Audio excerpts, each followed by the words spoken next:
Beautiful. Oh, I'm so teary. So hello everyone and welcome to the Galactic Goddesses Connect Hearts Across the Water. I'm your co-host Sheila Seppi. And I'm your other host, Karen Swain. Oh, that was the beautiful Leah Scallon's latest. I'm so teary of watching that.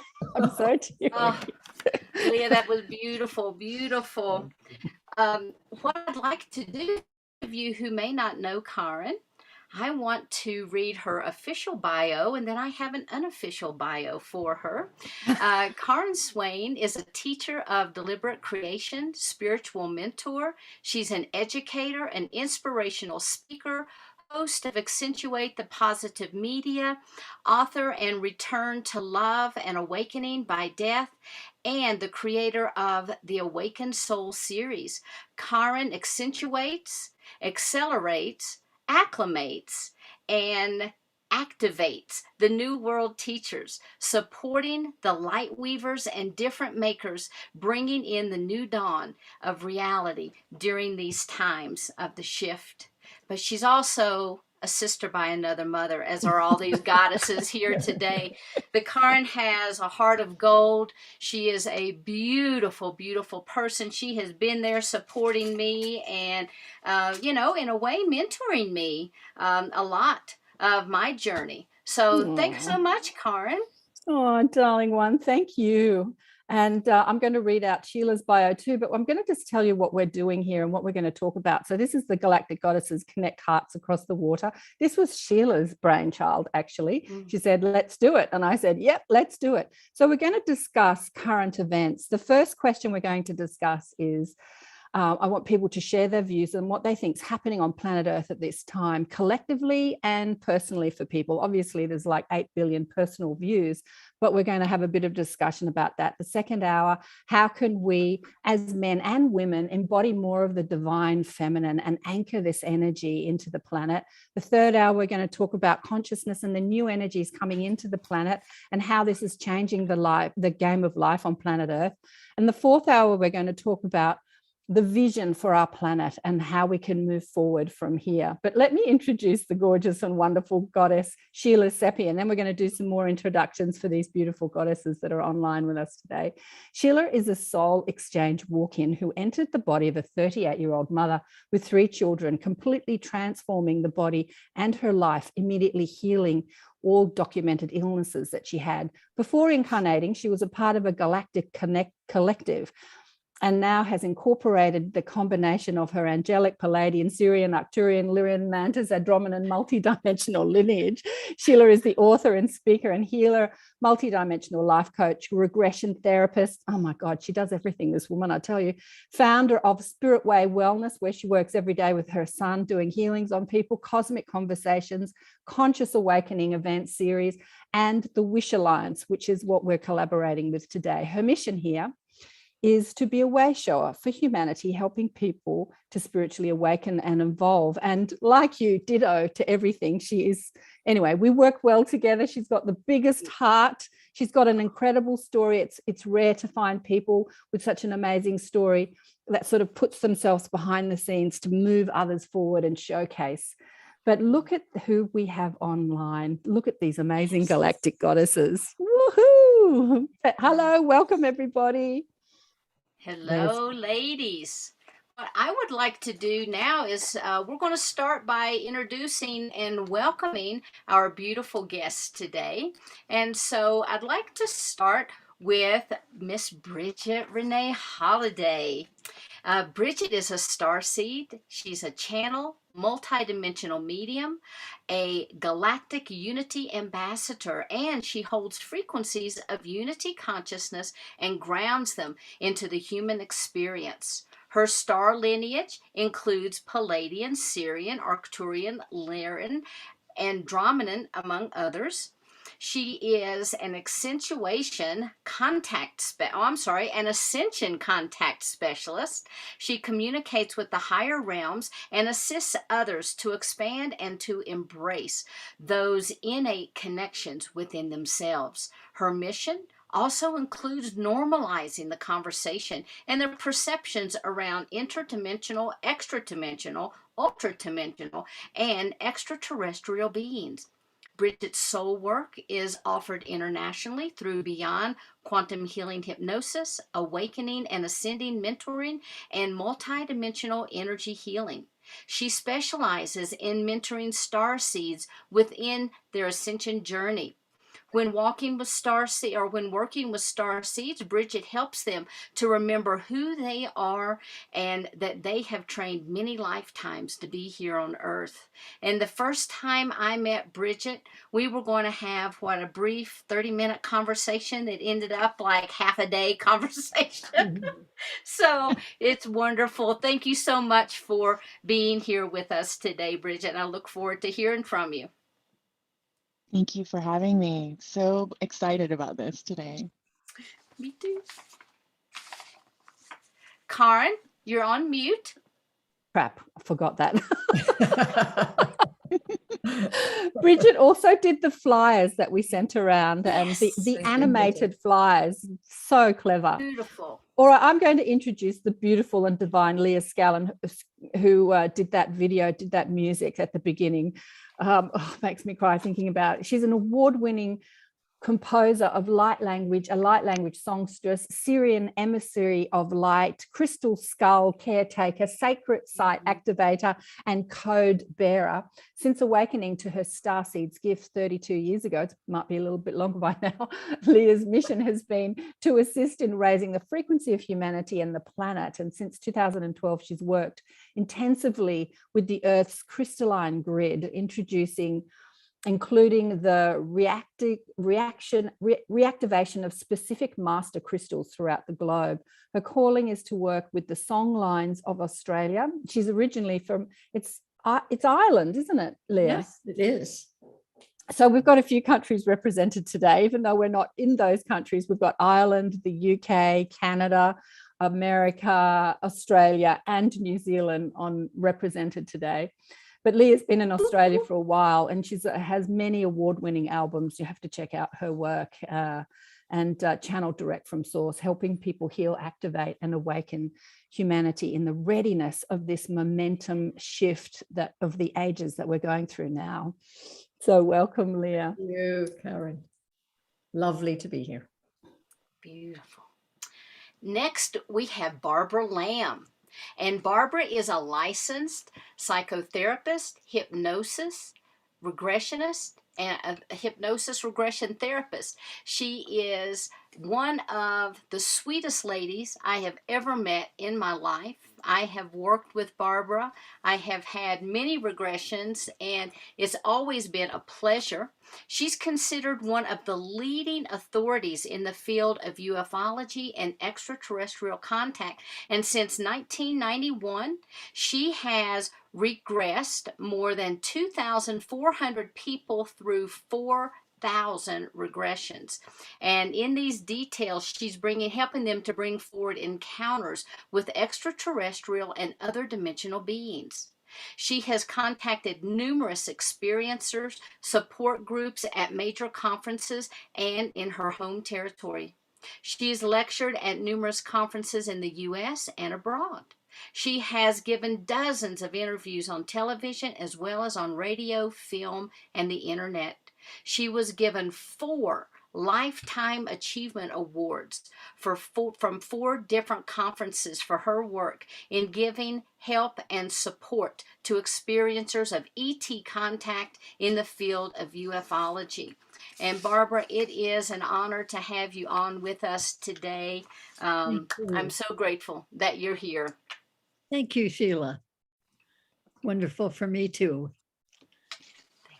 And next I'm going to introduce Mary Rodwell. We've got the goddesses from both ends of this, Barbara and Mary together. Oh, this is so exciting. The grand goddesses. The grand goddesses. Is that what we call you? What do we call you? Mary Rodwell's been helping people activate and remember their life's calling and multidimensional selves for many years while supporting and counseling the difference makers here to transform this world. And she's recognized internationally as one of Australia's leading researchers and writers in the UFO and contact phenomenal fields. She's the author of the highly acclaimed book, Awakening: How Extraterrestrial Contact Can Transform Your Life, from 2002, and The New Human, which describes and documents the star children.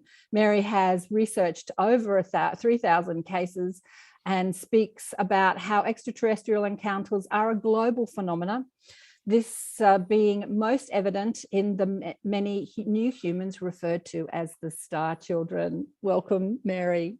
Thank you. Thank you.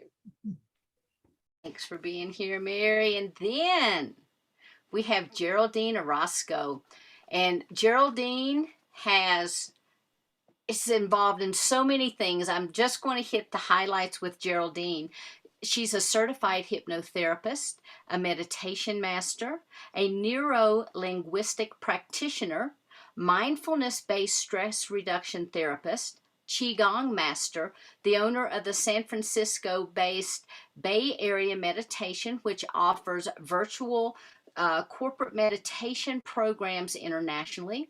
She has 12 years of experience in the holistic energy healing arts with certifications in advanced pranic healing, quantum energy healing, and studies for several years under shamanic energy healers. She is the founder of the hybridmothers.com, an international research and support group for experiencers and contactees. She is the co-director of the Organization for Paranormal Understanding and Support. And Geraldine's story is now part of a 16-time award-winning documentary called Extraordinary: The Seeding. She's a radio host, an artist, an international speaker, and a YouTuber, and you can schedule one-on-one sessions with her as well. Geraldine, thank you so much for being here with us today. It is such an honor to be. Sheila, Karen, thank you so much for this amazing panel with these beautiful ladies. It's just so exciting. Thank you. I know, what an incredible group of galactic goddesses. These intros are taking longer than we thought, so I'm going to do it quickly. Vivienne Chauvet, welcome, Vivienne. Vivienne's originally from Canada, so she's representing Canada as well as the UK, but now lives in Arizona. She's an Arcturian holographic matrix healer representing the advanced enlightened Arcturian star civilization. Vivienne's emanation came to this planet as a biological hybrid, Arcturian hybrid. She is in constant telepathic communication with her star team of light and serves as an ambassador between the higher spheres of reality and the Earth's plane. Her galactic family are conduits of light consciousness who create profound paradigm shifts at a planetary and collective level to move from fragmented energies of duality into oneness. Part of their mission is to help human beings re-establish their true heart-centered power, integrating soul fragments and assessing higher mental faculties. Welcome, Vivienne. Thank you. Thank you. Always a pleasure to be here, Karen, Sheila, and I'm also the founder of the Infinite Healing from the Stars, and you're welcome to check that out as well. There's so much more. Underneath all the live streamings, we're live streaming on several platforms today: Portal to Ascension, New Realities, ATP Media, Facebook page, the Walk-In, the Wish Alliance Facebook groups, the Awakening Empowerment Network, my Facebook page. We're all over the place. And everybody's website is underneath all the live streamings if you want to check out other people. Who's next, Sheila? We have Stone Hobbit. And Stone, I have to say I'm in awe and in honor of you, because with everything that you have been through in your life, from the child trafficking, abduction, satanic ritual abuse, sexual abuse, all of these negative things that have happened to you in your life, to where you stood up and said, no more. I'm on this path. Thank you very much. And you have transformed your life. You have touched the lives of so many people. And your story is so empowering for us. And you are just a beam of light. Thank you so much for being with us here today. You're most welcome, Sheila. Thank you, everybody. Thank you, Karen. Thank you, all you other lovely, fantastic energies that are coming on today and sharing. yes, we've all gone through different scenarios and paths and finding our way, and we've made it. You know, we've made it here. We can now say that what happened, what was yours, what wasn't yours, where these other energies are coming from, our multi-dimensional connections, you know, the connections to self and source. There is so many levels to this. It's absolutely a fantastic journey. You know, I am obviously in this part to find a better way. There is a better way to be able to interact with each other and bring the most positive, you know, sides of self to the front. This is what we're about. This is my journey. I've done the hard yakka. I've done the journey of a shaman. I live in nature. I have had so many different sorts of gifts given to me. And once we stand in self and awareness of self, ourselves existing in this multi-dimensional universe of beings and energies and incarnations, it's fantastic. Thank It you, is Stone. fantastic. So that's what I'm bringing. Thanks, darling. Thank That's you. beautiful. Thank you, so everybody. much. We've got another goddess who's going to join us a bit later, Larissa Stowe, but she's actually doing the Kundalini conference with Neil Gore at the moment. So she's going to jump off that a bit later and jump on. And I know Mary can't stay for the whole 4 hours. So we've got a few people coming and going, but Larissa is another incredible songstress and channel of light. She was born to wake, shake, and create a vibration raising weevolution, she calls it. Modern day mystic, student of heart-centered living, sacred sound, gypsy, and transformational life coach. She teaches at festivals. She's sung at festivals all over the world, and she's helping up-level people in a heart-centered living. So speaking of heart-centered living, shall we get into the first question, Sheila? Absolutely. Let's do it. And ladies, what we're going to do is, I like to call this popcorn style. So you just pop in when you have a comment to make, and we'll just keep everything flowing. But we do want everyone to have an opportunity to speak on each of these questions. And so the first question that we have is, please share your views on what you think is happening on planet Earth at this time and what we are doing here personally and collectively. So who would like to go first? Barbara. I would, yeah. Well, this is such an incredible time because there's so much horrible stuff going on, as you all know, worldwide. I mean, between wars and nuclear threat and EMF radiation, chemtrails, 5G, COVID, all the deaths coming and injuries from vaccines, and the great power grab in process with Charles Schwab leading the way. I mean, I could go on to lots of details. I've paid a lot of attention to that. So there's really awful, awful stuff. And of course, climate change and weather problems and everything, geoengineering. But on the other hand, as all of this is going on, there are people like us who are really trying to make a positive difference and who are bringing in inspiration and motivation, inspiration from other higher beings in other dimensions.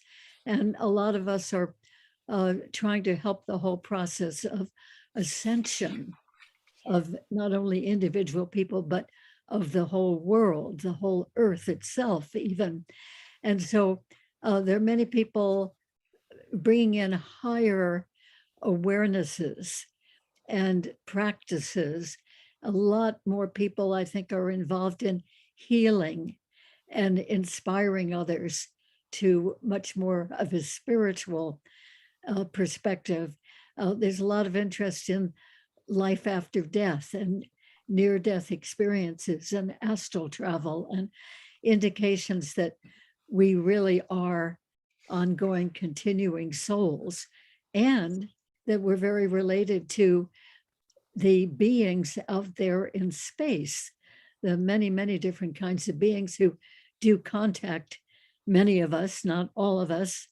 But so there's this whole significant cosmos interaction going on that our governments are just slowly tiptoeing toward. And yet some of us know so much more about that. And so many people experience contacts with the other beings from space and other dimensions. So we've got a lot of negative and a lot of positive. And those of us who consider ourselves to be on the more positive side of things, we certainly need to do everything we can to help tip the balance in that direction. Thank you. Beautiful. Yeah. Who else would like to chime in? Well, I think we really are living in the time of the prophecies.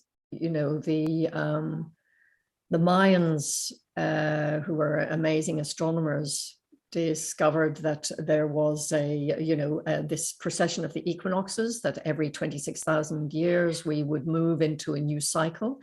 And by their incredible, through their observatories, which they had in all their temples, they found out that the exact time of this new 26,000-year cycle coming up would be 2012. So we entered that cycle 10 years ago. And I think since that, we're really seeing the proof of what the Mayans predicted. And they also said that with that movement into this new 26,000-year cycle, that we would also enter a galactic age, and that would be a time when we would begin to understand who we really were. We would begin to remember our place in the universe, and we would begin to realize that we weren't just this one planet with living sentient beings on it, that we were in fact part of a galactic federation of galactic brotherhood.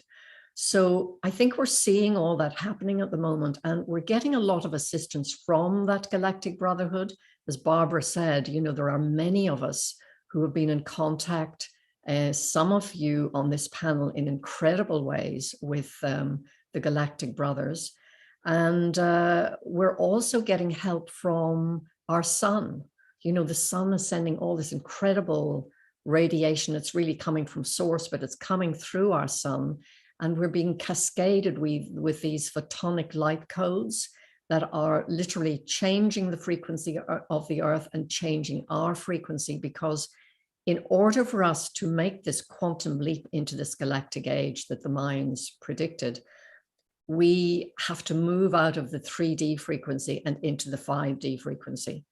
And in order to do that, we have to raise our frequency, which is what a lot of us here on the panel are about. We're about helping people to raise their frequency in order to, first of all, wake up, because when we came onto this planet, we had a terrible case of amnesia. We basically forgot entirely where we came from.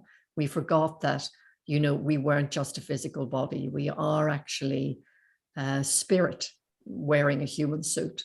And so what these frequencies coming onto the planet are doing, and what our galactic brothers are helping with, is to basically drop the veil from our eyes so that we can remember and we can see who we really are, and understand that we're not powerless as the powerless ones in power would have us believe, but that we are in fact divine sovereign beings, and that we are co-creators of this life that we're living.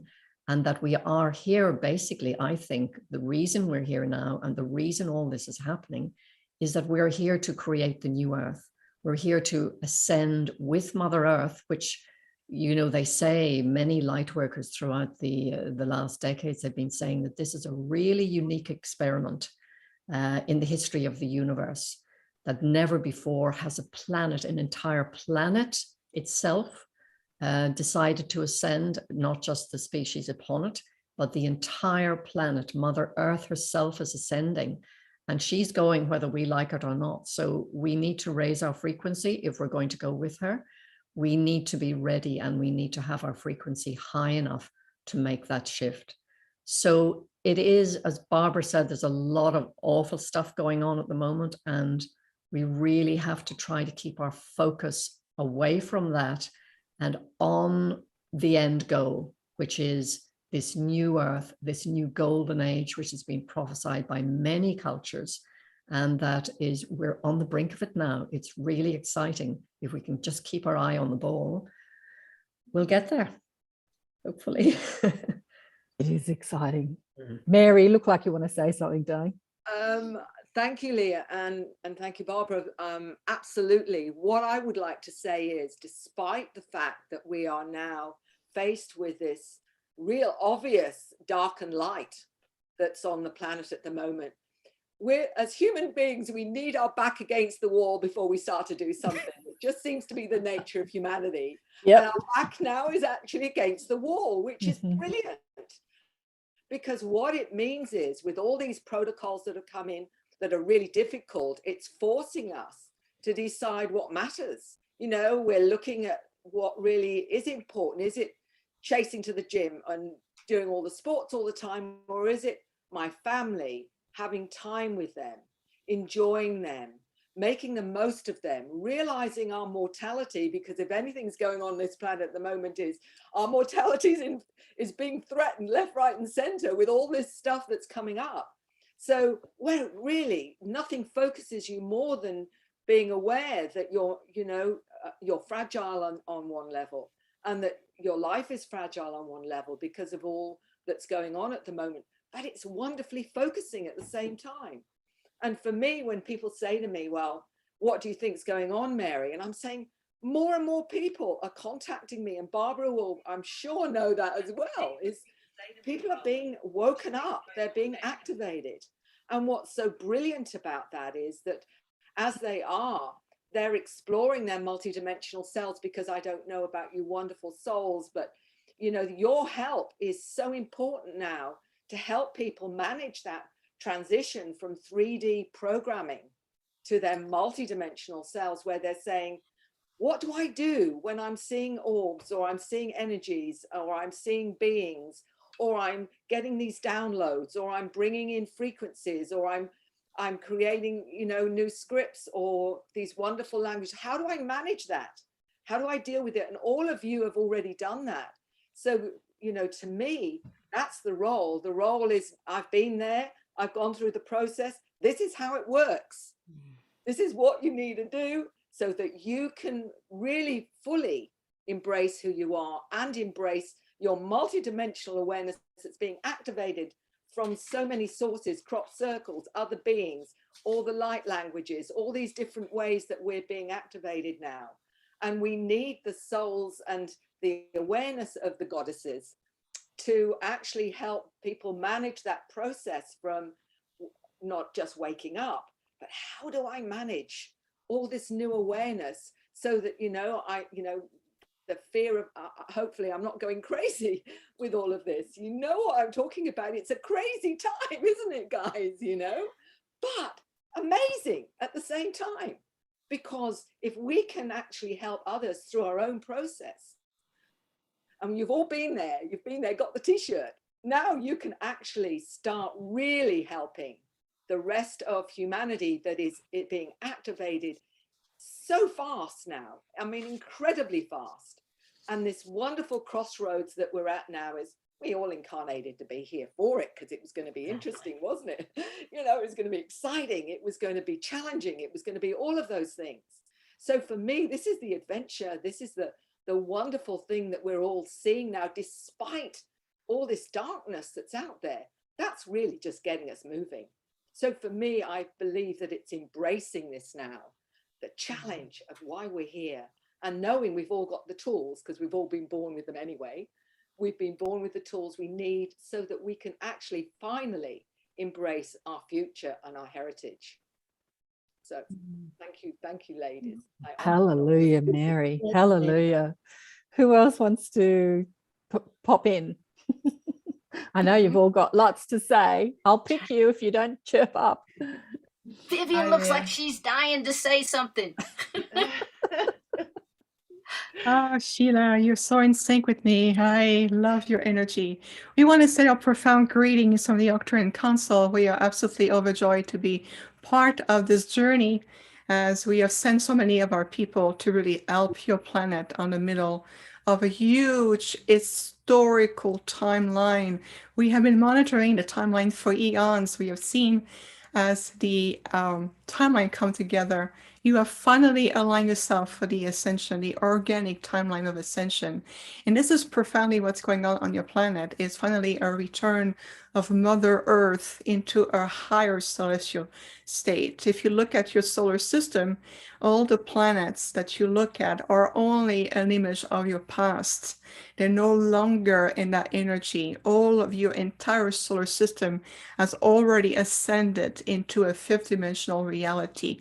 So whether it's Venus, Saturn, Jupiter, the Earth has been holding the third dimensional bridge of reality to help an entire civilization in the midst of the most awakening, the most important time in their history.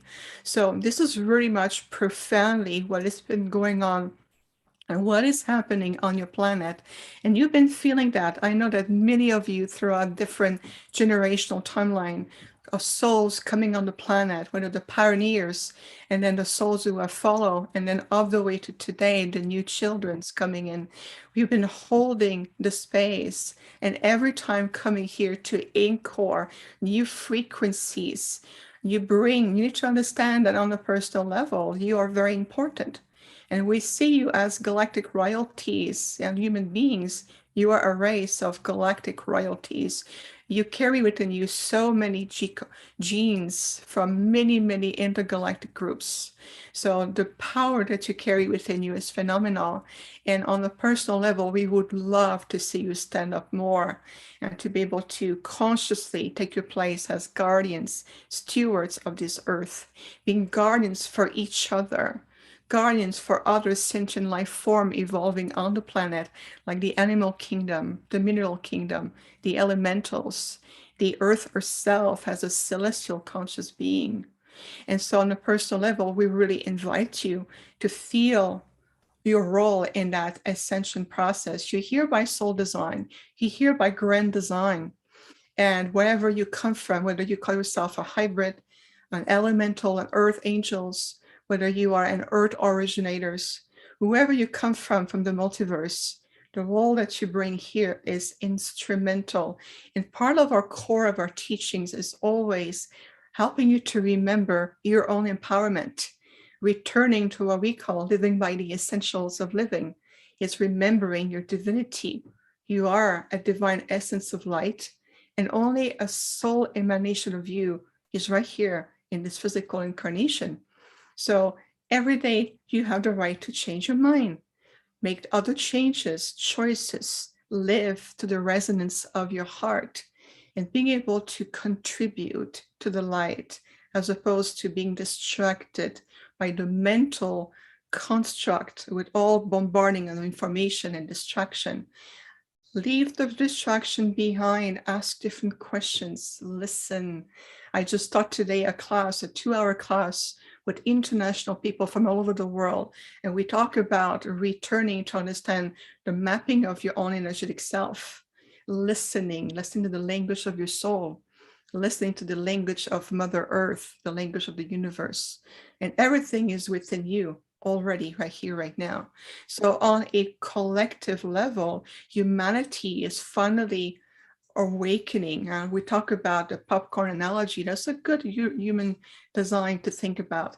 You are suddenly to shift all over the globe from all generational timeline. Doesn't matter when you came back on the planet, whether you are an indigo crystal children or you are an indigo children from the 30s or the 40s, you play an important role, and collectively we are returning to living in more community, connecting with each other. Let's put all the differences aside, and also the illusion of separation, what separate us, and let's come back into unity consciousness.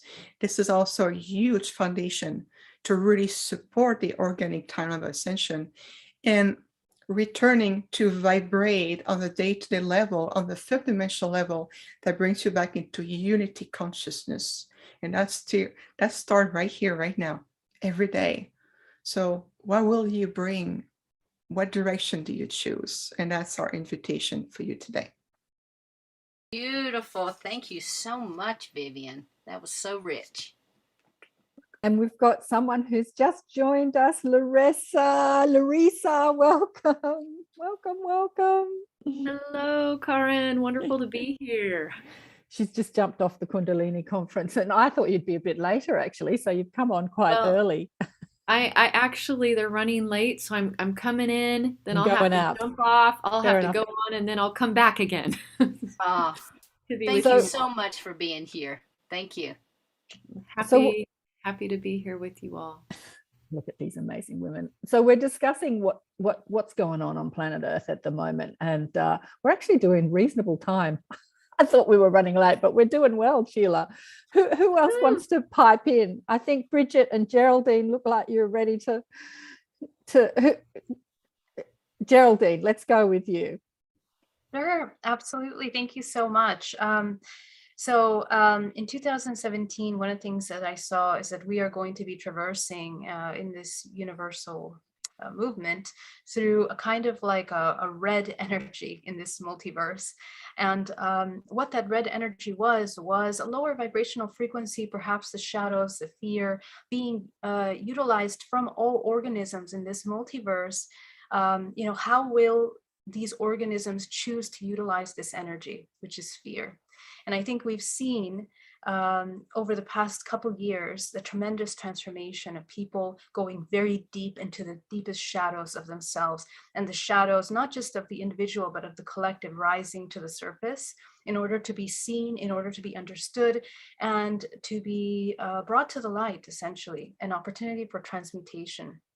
But another thing that has also occurred energetically and is happening right now, we are moving through a structure of 13-dimensional plane, 13-dimensional structure expression of the physical body into a 21 model. And so what does that mean? That means that we are activating higher access to dimensional planes, which means that the veil is thinning to a point where we are more than ever having access to the interdimensionality, to what is non-physical.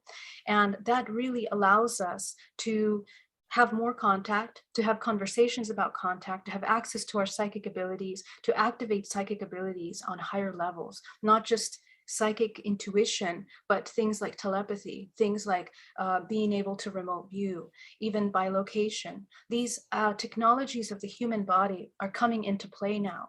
And the reason why is because we need to pull forward society in a way where we are moving from the distraction, the hypnosis, the illusion of the entanglement in the physical into something that is more for the productive, for the collective.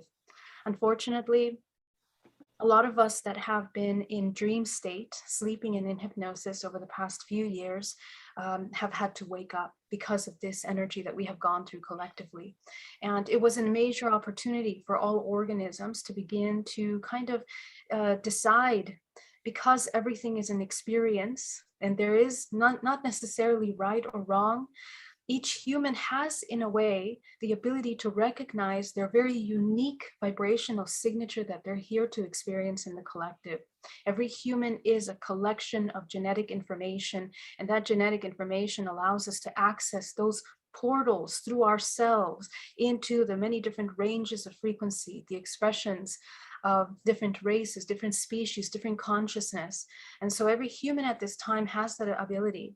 I think it's a major awakening, not just of the collective subconscious mind, the bringing light to the subconscious, but it's also an activation of genetic code, which means that the growth of the human organism, the awareness of the human organism from just 13 physical bodies, or let's say bodies within a matrix, into something that is greater. And what we look like right now is like literally of Vesica Pisces, we are going through that little center point, that transition point, in where everything becomes, it's seemingly faster because the vibrational frequency is readjusting, and we're overlapping old realities to new realities. So there is a friction at this time. The friction is, people navigating and discerning through shadow and light. And so this is something that we are kind of rebirthing every moment of our day in order for us to reach this higher octave, until we learn what it's like to navigate the physical and non-physical simultaneously. I think in a way that is the marriage between the masculine and feminine expression, the dualistic expression that we're kind of here to experience collectively. So I'll stop there. Beautiful. Beautiful. Thanks so much. I just wanted to say hello and welcome to everyone who's watching the live streaming. There's lots of comments. There's lots of love coming at everybody. There's hearts and everyone's loving everybody. There's lots of love going on. I probably won't get to everyone's comment and question because we're all over the place. But Bridget, you've got something you want to say, darling one. Hello. Yes. Oh, this is such a beautiful, beautiful question. In my perception, we are all here in this monumental period of humanity's evolution and consciousness because we are shifting the way we are going to have the human experience.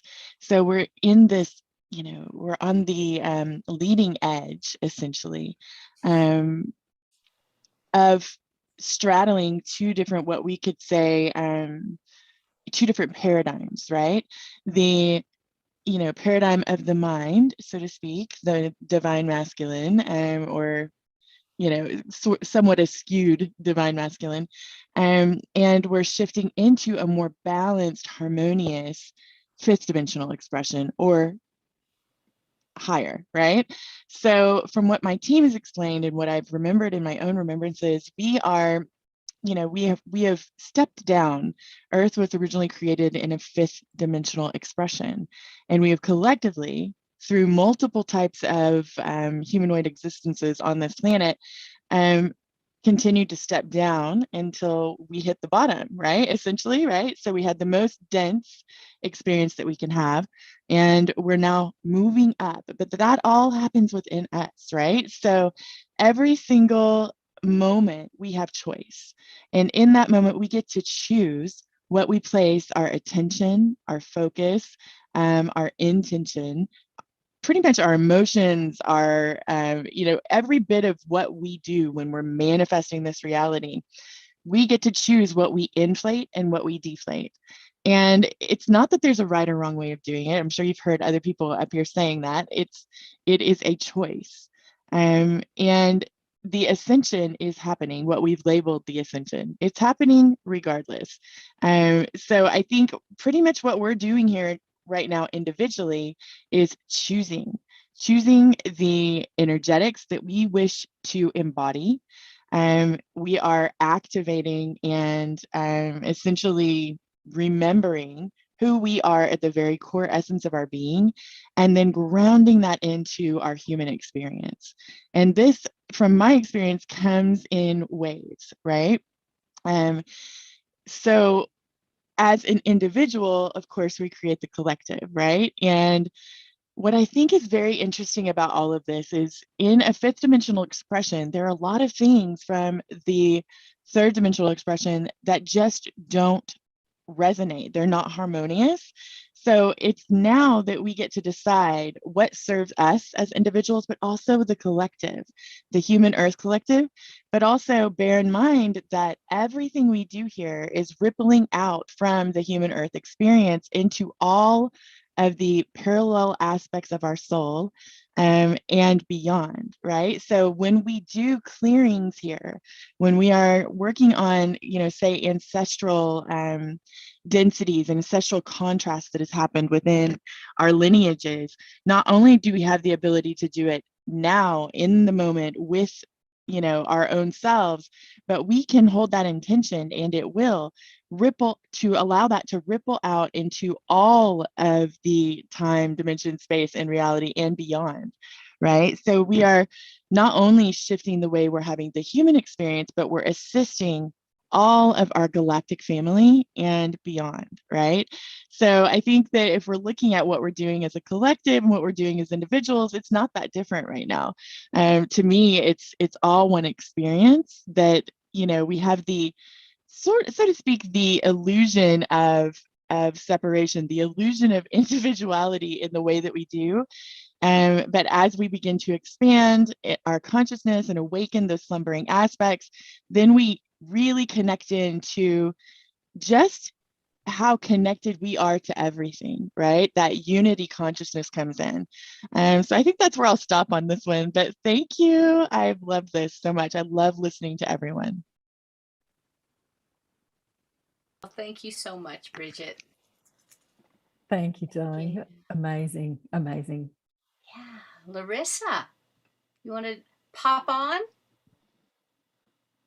I can for a few minutes. I've got to jump off like in just a few minutes to the Kundalini conference, but I promise I'll be right back. And I'm blown away by the beautiful shares and the insights that you women have. It's so, I just want to say it's so refreshing to be able to sit in a group of these beautiful souls that you all are and to hear the affirmation, you know, of I think what a lot of us are awakening to right now and having awareness. But sometimes it feels, I don't know how you all feel, but sometimes I feel like my own little private Idaho, you know, and going like the Horton Hears the Who, like, hello out there, you know, and sharing this in the world and this realization that we truly are collectively awakening. There is like this we that is awakening right now, not just the me, but the me's within the we and the collective we that's awakening to this. So I'm very grateful and to be here, and I'm grateful to share as well, and look forward to doing that like in about an hour, if that's okay. That's beautiful. Thank you, honey one. Yeah, wow, what's amazing perspectives from you, incredible goddesses. Who hasn't shared? Well, has Hobbit shared? No, you want to go next? And Sheila, we got to hear from you. We're doing quite well. We're nearly on the hour. Sheila, do you want to say what you think what was happening on planet Earth? Well, just very briefly, because one of the things everyone has really touched upon is we are in this major shifting point within ourselves, galactically, within the earth, etc. And as Vivian pointed out, our galaxy has already started. And it's kind of like, come on, Gaia. It's your turn. Come on, we're going to nurture you. We're going to support you. And the way they're doing that is sending all these massive waves of energy in. And so as these waves are coming in, they're allowing us to look within ourselves to determine what no longer serves us. And as we determine what no longer serves us, we see that reflected in the world. And so for me, all of these horrific events that are occurring are a reflection of our interior. And it's bringing up to us those things we need to release: fear, guilt, shame, blame, hostility, all of these emotions that have been so deeply embedded within our own physical genetics, as well as possibly the epigenetics of our soul. Because when our souls begin to imprint, we're bringing in everything from our multidimensional self, as well as what's occurring to us, what's occurring right now in our multidimensional lives. And as timelines begin to collapse, I get really excited because sometimes, you know, we get these aha moments, or we feel this, you know, this resonance. It's like, oh my gosh, where is this coming from? And we know, or I feel like I'm in resonance with my collective, or my multidimensional selves are really helping to support me. And I know, coming in as a walk-in, one of the main missions that I have is to be on the planet. And I early on, I kept asking myself, why now? Why did I come here now? And actually, Karen and I was having this conversation when it's like, let's get everybody else's opinion. Why are we here? You know, each one of us feel like we have something that we came here to do. We're here to contribute to something. And we know that. So what are we going to do about it? You know, how are we collectively going to unite, bring that unity consciousness in, and shift the frequency of this planet together? And so I could just go on and on, but Karen, we want to hear from you. And we also need to hear from Stone so that we kind of stay on time. So thank you guys so much again for being here. And Stone, let's hear what you've got to share. All right. I'm totally in awe. I'm totally enjoying myself. It's like a breath of fresh air, if you could call it that. Yes, I believe that we're here at the moment. We've collected all our information of our experiences in this 3D density, the disposable society, our ancestral histories, and we're bringing it all into the now. We are that center point. We are remembering, putting ourselves and the information back together, and we are rebalancing. So we become, once again, that center point of information, knowledge, awareness, abilities, communication on a multi-dimensional aspect. And myself going through the different phases, not realizing that this is not the normality, and then seeing how humanity has tried to shut down and turn everything disposable and you know, harvest this planet. We have to, at one stage or another, step back into ourselves and say, we come from so many different sources, so many different species to make up this incarnation. We, you know, myself as a walk-in, I have memories of incarnations as that walk-in, but also as the genetics of the DNA of this vessel that was hybridized to be here in this reality at this time. So having all of these interactions and knowing on a multi level that we are communicators, we are receivers and senders, and you know, we play on the waves of frequency, so many levels of information coming in. And once we start stepping back into ourselves and saying, I am no longer part of this disposable society, I count, I am here for a reason. Now is the time to say, yes, you do count. Acknowledge yourself. You haven't been doing this alone.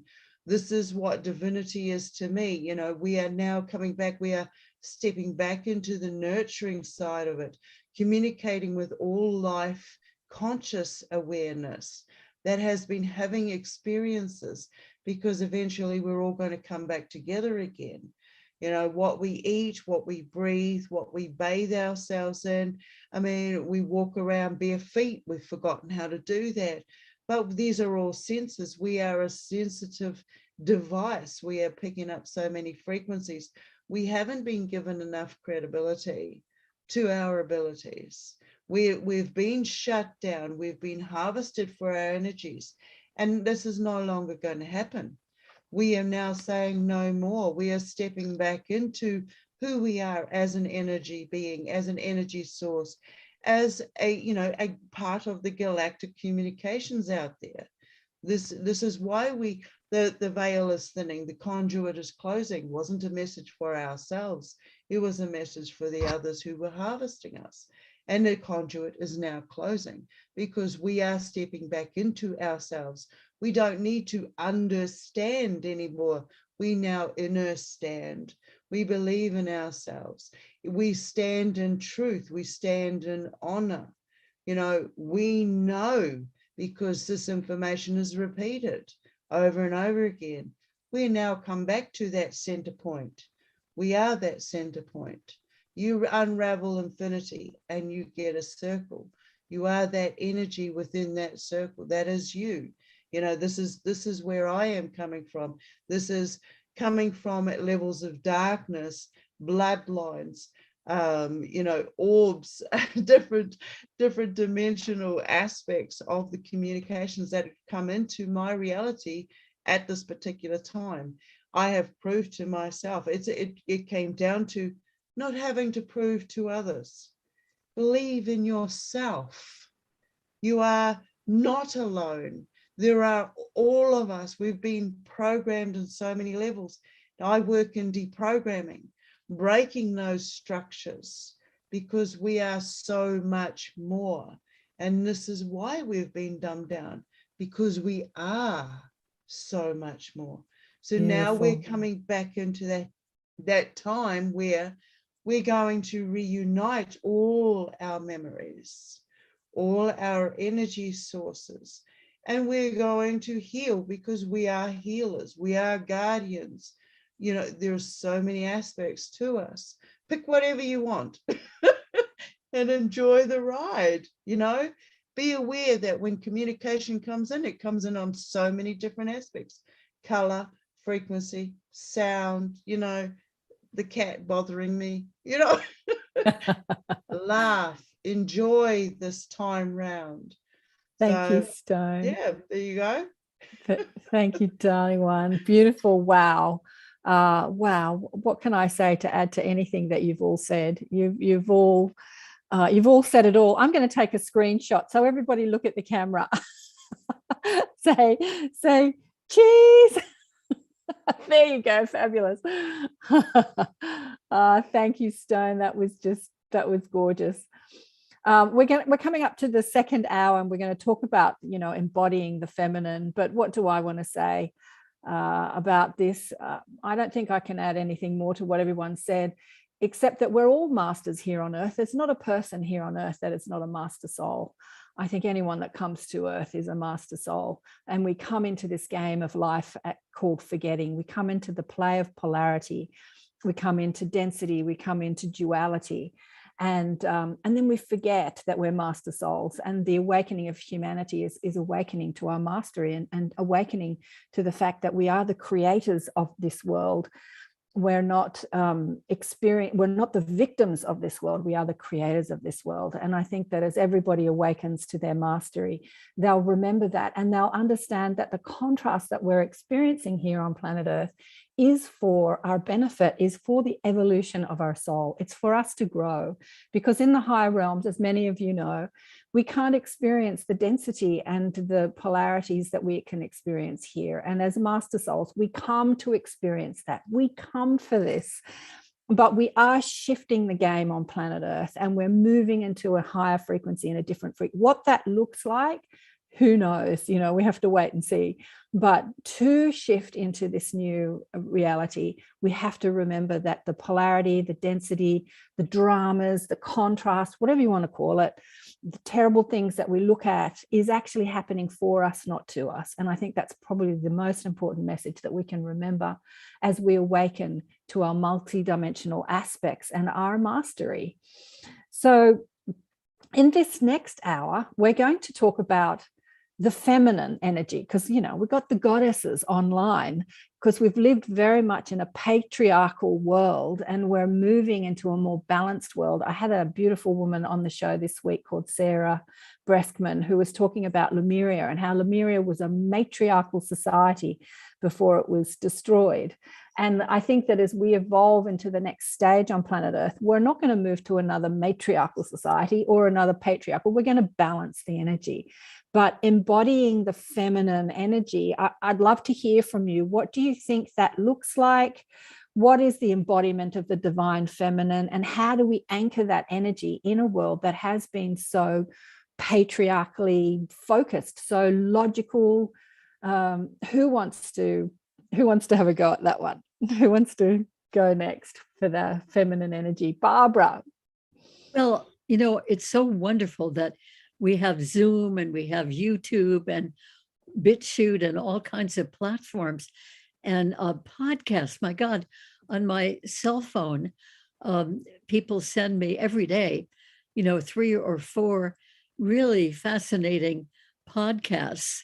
And so a lot of them are about the different things going on in the world on kind of a, political level, but a lot of them are more awakening presentations too, more consciousness awakening, more spiritually oriented. So I think that more than any time in history, we have a chance to get out inspiring information and helpful information. And there's a lot of junk too that comes across these media, but there's a lot of really good, wonderful information and inspiration too. So let's use it all we can, like we're doing right now, this very minute. It's really excellent. And it seems to me that there are more conferences going on now of an awakening nature, a spiritual nature, a higher consciousness level of things. And that's very encouraging as well. So bravo, let's take advantage of that. So you think that the way to anchor the feminine energy is by utilizing that technology like we're doing now? Yes, well, that's just one way. But I mean, in other words, we have more of an opportunity now than I think we've ever had in the history of the world. Yeah. And then, of course, individually, that's very important. And I've noticed even on a very individual level, when I have had encounters in the last couple of months because of a broken femur and lots of medical attention from various practitioners, and some of them have been male physical therapists and doctors and so forth. And I noticed that I find myself really complimenting them, mentioning to them how much I appreciate the not only the technical work that they're doing, but the nurturing work, that nurturing level of things, and the fact that they've chosen a career to be helpful. So I think that this is one thing that we can all do in our daily lives, is that whenever we see a male, boy, adult, old man, whatever, showing qualities of caring and nurturing, that we can acknowledge that and appreciate it and encourage that, wherever we are. Just the person who brings a package to the door, we can encourage that's been a service.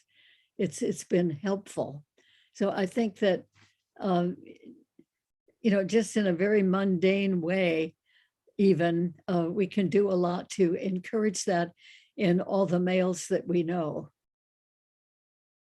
Yeah, well said, beautifully said. This split of feminine, masculine is all a part of the duality that we live here on planet Earth. There is no split in higher realms, really. It's a part of the part of the, but what I'm seeing in the younger generation is the men are so embodying the feminine, as we call them, feminine energies. I see young men pushing prams and holding babies all over my suburb. It's fantastic.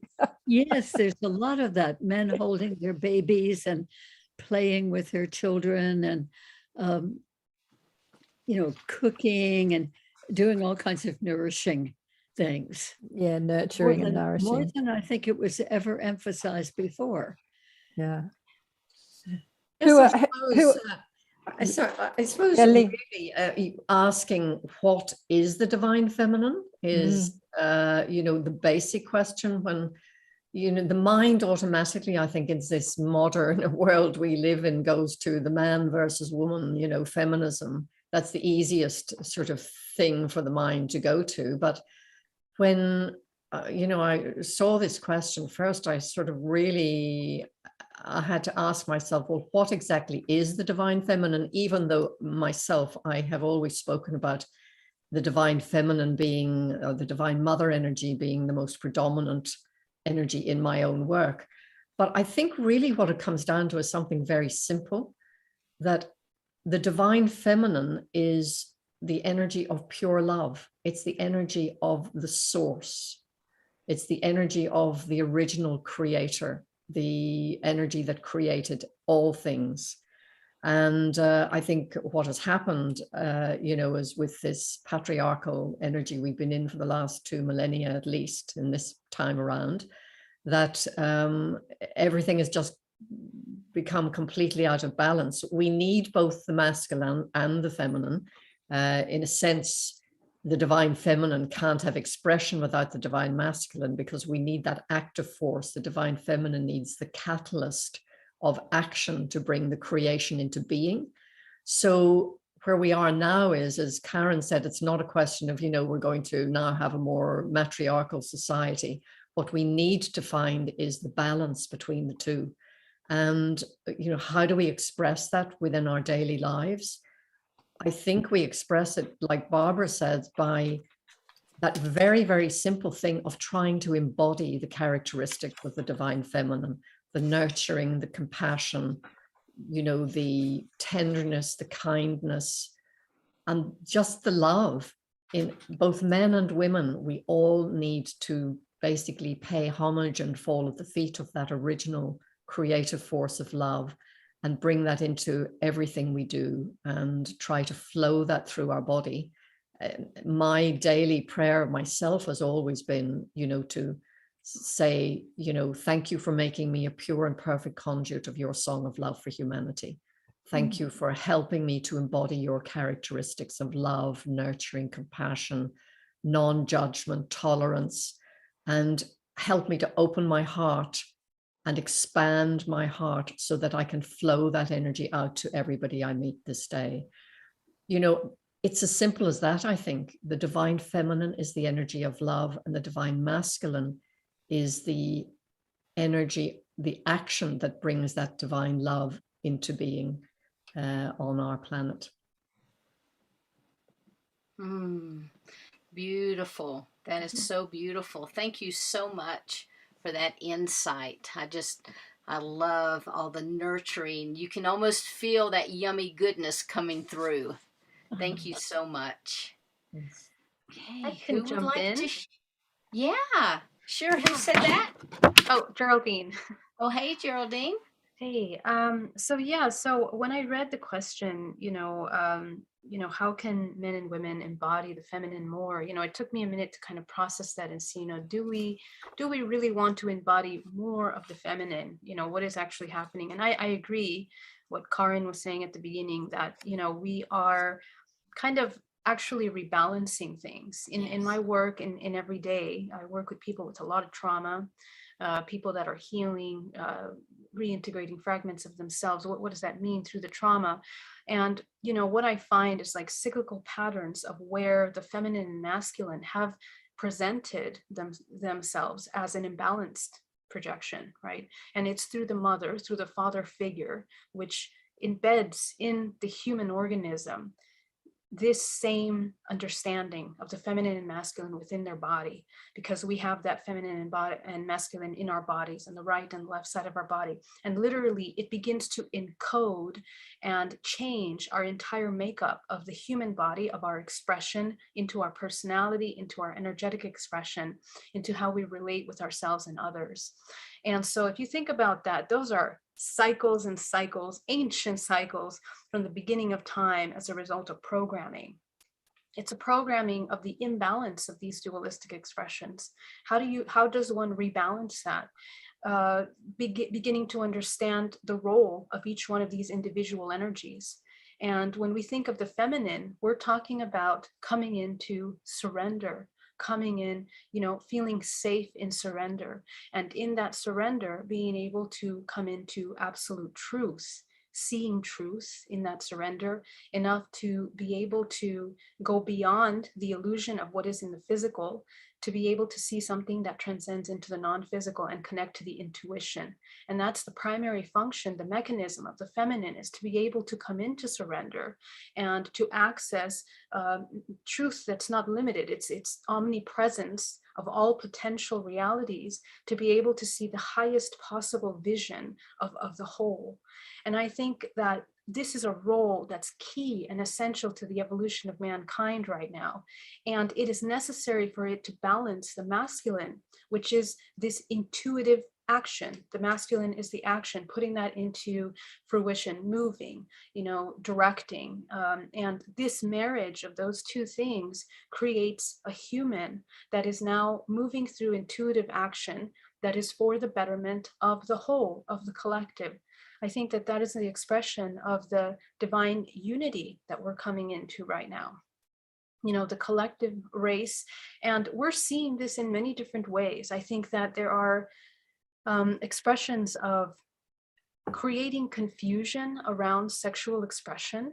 And if you look at more advanced races, sexuality is not something that is defined by the organism. It is an energetic expression that they're expressing those two balanced. More advanced civilizations are expressing the balance of these two. It's not that you're seeing a man or a woman anymore. More of these beings are androgynous, in fact. And the purpose of that is, I think that our human race is evolving somehow chemically, organically into this kind of a race as well. We're seeing the blurred lines between the feminine and masculine, and there are agendas that hijack that for the purpose of creating disruption and confusion.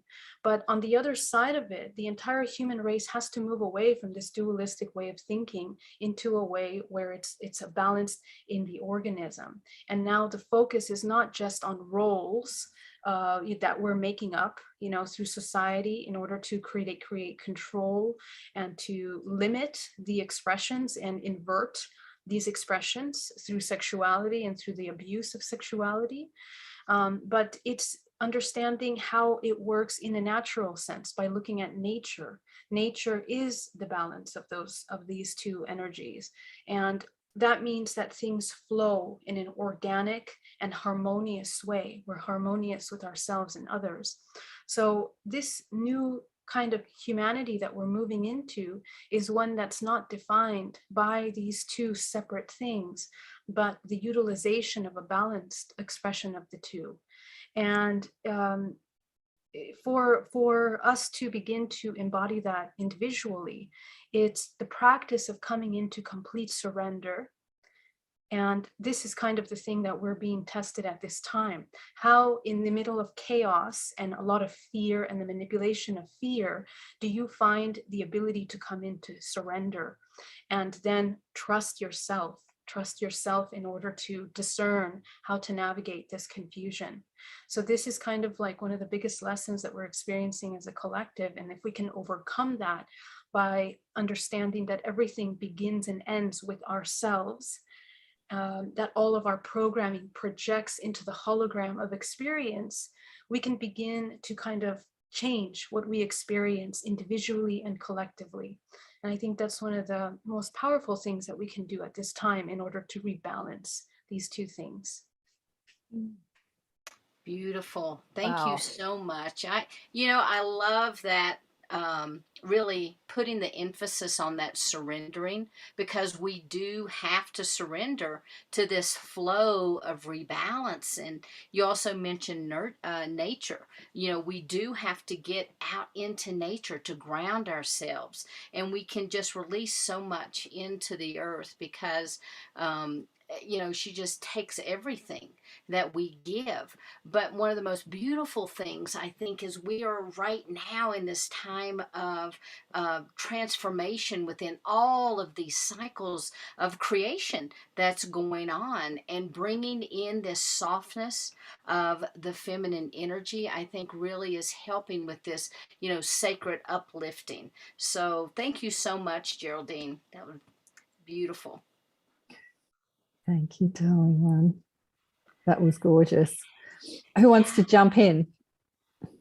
Well, can I jump in, because Yeah, I'm Mary. about 10 minutes. So Mhm. I Yes. would like to just, for me, one of the most amazing things that's happening right now is so many of our beautiful men folk are starting to want to open up, are opening up multidimensionally, also opening up with empathy. And we all know what empathy is, means that you can tune in to how somebody else is feeling, whether or not they're the same sex or a different sex than you. And for me, that's where I see the shift happening, is because as more and more men open up multidimensionally, they're also opening up to that sensitivity, that tuning in to what's going on for other people around them, their emotions, their feelings, their pain, or whatever. And that opens the man up to that vulnerability that, you know, that really they've shut down through, as you know, we've talked about, they've shut down that part of themselves, because it's not safe to be vulnerable. It's not safe to show how you're feeling and whatever. And they're realizing that women do it all the time, and it's pretty effective because they get listened to, you know, and people start to understand them and accept them. And so they're seeing that through that vulnerability, there's a new sense of connectedness to others, that they're part of this collective of being human, being emotional, being sensitive. And it's no longer a crime to be sensitive, which was, oh, you're too sensitive.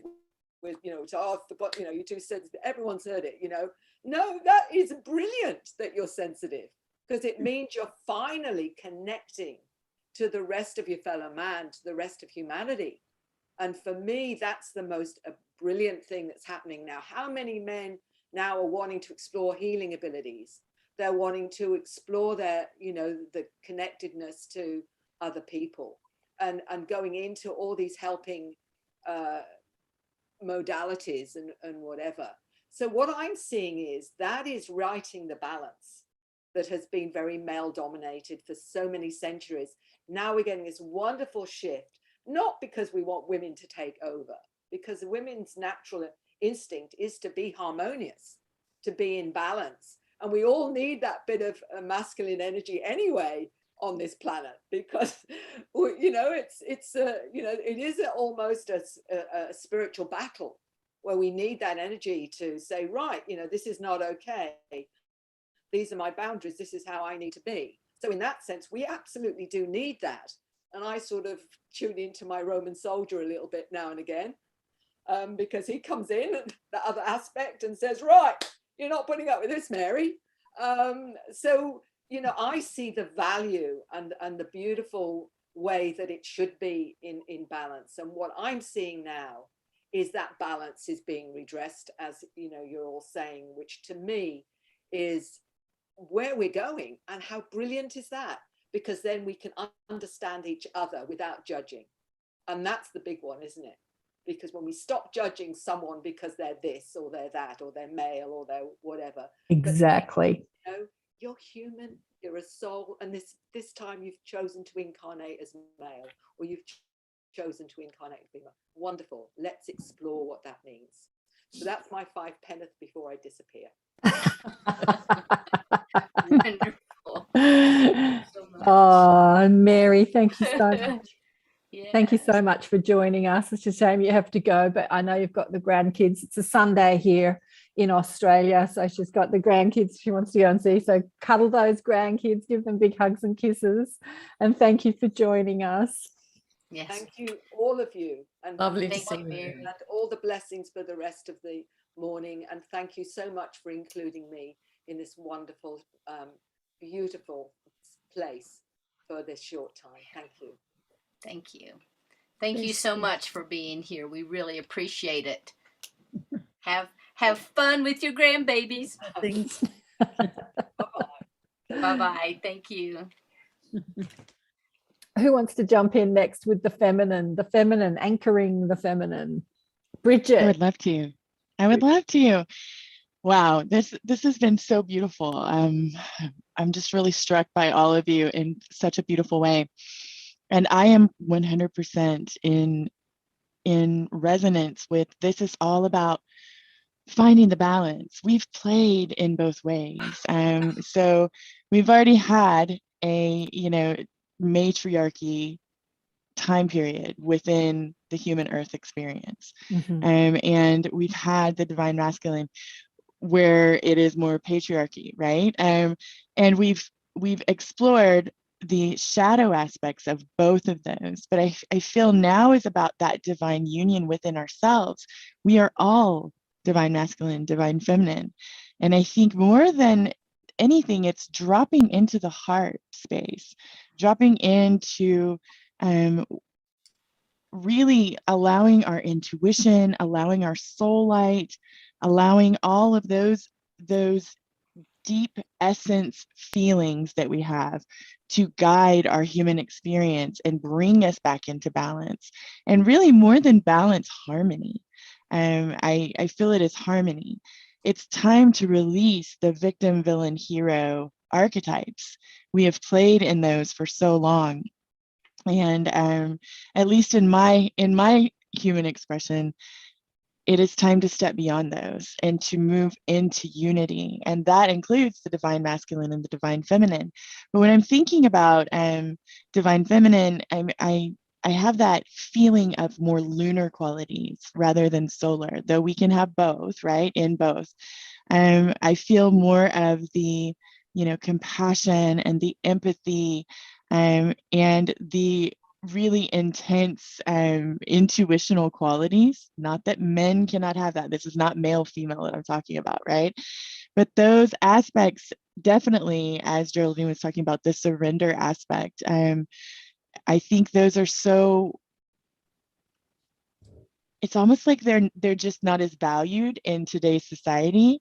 And I feel like they are part of what helps us stay in our flow, right? So the more that we can embody both and just find that beautiful balance between them within our world, because without one, we're in the shadow aspects of the other, right? I mean, that's just kind of how it works, right? So when we fully blend and merge, there is no need to label it as, one or the other, because then we are both.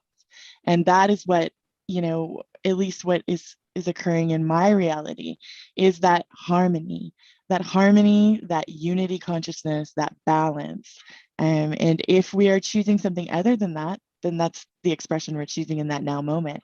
But it's a matter of where we want to focus and the vision that we're holding, not only for our own lives, but also the world. And I think I'm probably moving into another one of the questions, but I really feel like it is all about that union. And to understand, the union is not just divine masculine, divine feminine. It is, also our multidimensionality. It's layers of union, so to speak. And that may not be the most appropriate word for that, but the connection to oneness, the connection to all, lifting the veils and the illusions of forgetting and separation, and bringing ourselves into focus within the heart space, which is the seat of our soul now, right? So it is, essentially where we are receiving that divine guidance. And yeah, I am all about, let's bring it all into harmony. Let's bring it all into balance. And in the moment, it is always, how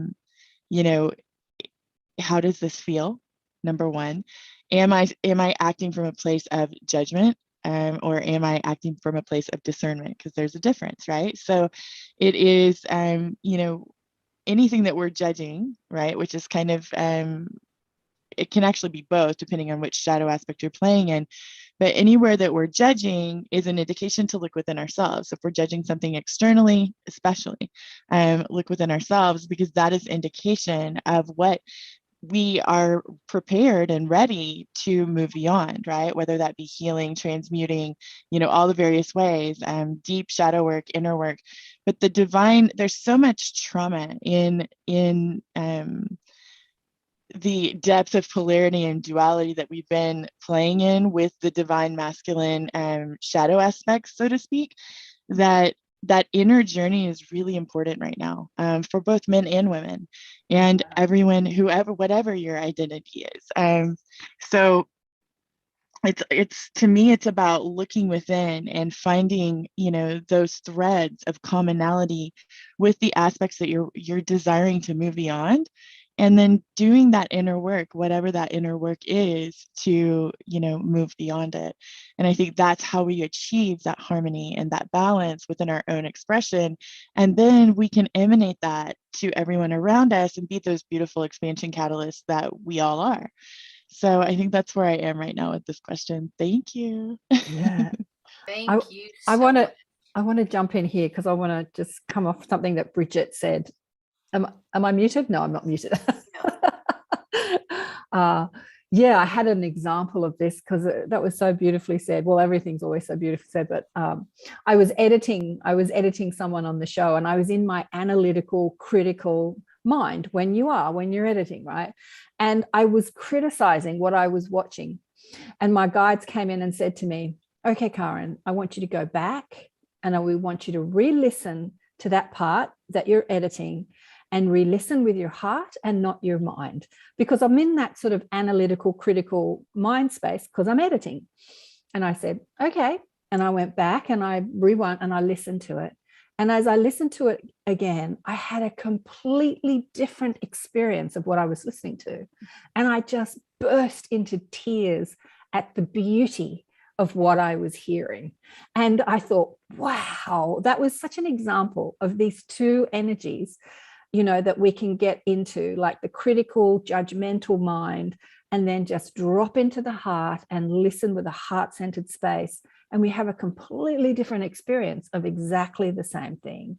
And right, as you're all saying, we need to understand how to balance that energy, because there is a time when critical thinking is important, and there is a time when heart-centered thinking is important. And maybe we need to drop into that simultaneously all the time, like we're balancing it.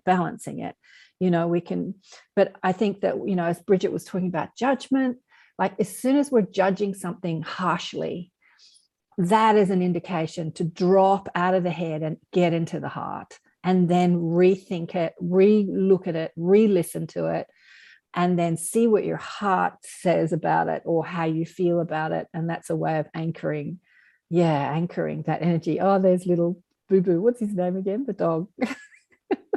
Willow. Willow, the dog. She's a she. I've had the cat. But yeah, so beautifully said. Thank you. Who are... And you know what? I want to add something real quick too, because I can't believe you just gave that example. Because the reason that I was piping in there, I was going to give almost an identical example of where I'm editing the book right now. We, the experiencers that I'm writing, and going through this process, I would be like, "Oh my God, what are they talking about?" And then I would have to go back, and I'd say, "Okay, I'm just going to shut it. I'm just going to put it down. I'm going to walk away." And when I would come back, the words, it was almost like they rearranged themselves, and they spoke so differently to me than they did the first time. And when you shared that information about being in that critical mind, that analytical thinking of the editing, I was like, wow, we all are in the flow here today. Yeah, so I just wanted to add that real quickly. And I know that Vivian, you had your hand up. Are you ready to share? Beautiful. I am. Thank you for asking. Absolutely. I love this question, and I feel it in my being. I'm also part of the Arcturus Council of the 12 High Priestess. And part of our secret embodiment, if we want to call it this way, is that we truly embody the secret archetypes of Creator in a complete, balanced, and harmonious way. This is something that I really feel deeply with my being. And this is something that we also see coming through for people, for human beings more, and about releasing the old frequencies of old pattern and distorted aspect of the divine masculine and the divine feminine of Creator. And especially that's been encoded on the planet for so long. I mean, at some point in the Earth history, there's been a more female energy, leading energy, or there has been a masculine leading energy. And as we see it today, either way, human beings throughout their true history, they have explored both aspects. So we see more and more those release of the old patterns, the encoded, the distorted version of both aspects, and you're returning more in terms of stepping into the embodiment of your true creator expression with these sacred archetypes that you call the great feminine and the great masculine energies. I'm looking at beings of light, like the angelic beings, the archangels, angels, different star beings who are completely in harmony, completely in balance with both aspects of Creator. There's no one or the other, or there's completely an emergence of all those aspects. So we see with joy the new human template coming into these new archetypes of the feminine and what it represents. We also sense that in as the time of ascension, as you're moving more and more into an enlightened state of consciousness, this concept of am I embodying the feminine and the masculine is also shifting. It's going to mean different things. It's no longer being in the same radiance as you perceive them right now. Love is the ultimate substance of all. So of course your heart is always and shall always be your leading force, your leading guide. So this is a really important place to come back to. We also invite everyone to step back into a more balanced energetic expression of what does it mean for you to embody more the divine feminine, allowing your spiritual journey to unfold with the divine masculine. And divine masculine is really about compassion, actually. And we see that with the masculine expression in men and women, both, returning to a true space of compassion with the embodiment of nurturing, feeling, allowing yourself to be free in our expression. Are you allowing yourself to express your emotions, letting go of the cultural patterns and coding influence, whether in ancestral patterns? We see that in many countries around the globe, clearing these old patterns that have limited the expression of both masculine and feminine in men and women, and allow yourself to also shift on a more conscious energetic level. And that's also part of the enlightened ascension process. And finding your inner divine bliss. Yes, divine bliss, to find your own inner balance, what it represents to you, to bring in more divine feminine expression with the complete balance and the harmony of the divine masculine, and how you're able to relearn to attune yourself in these points. You know, I love what Barbara mentioned earlier in terms of recognizing through a smile, a thank you, I am grateful for you. And that really allows that expression on a day-to-day, and be able to vocal your divine communication, opening your throat chakra. This is a lot of opening to the throat, which also allow the opening of the divine heart center, and listening to the wisdom, the ancientness of your heart center. You are ancient beings, you are old souls, and they are newer soul on the planet as well. Not everyone is on the same level of mastery, but at the same time, we are learning, teaching, and supporting one another in that expression. So we definitely welcome back these sacred archetypes back on the planet in that fifth dimensional expression. Wow, I love that you said that compassion is a part of the divine masculine. as you said that, Vivian, I was thinking of so many embodiment of that, like the Dalai Lama, Nitahan, who left his body recently. There's just so many examples of the embodiment of the masculine divine, the divine masculine in compassion. Because I think that we attribute compassion to a feminine energy. Do we contribute compassion to being feminine? What do you think, Geraldine? I think that, let's see, that's very interesting. Actually, I'm processing that same comment that Vivian was saying. I'm processing that.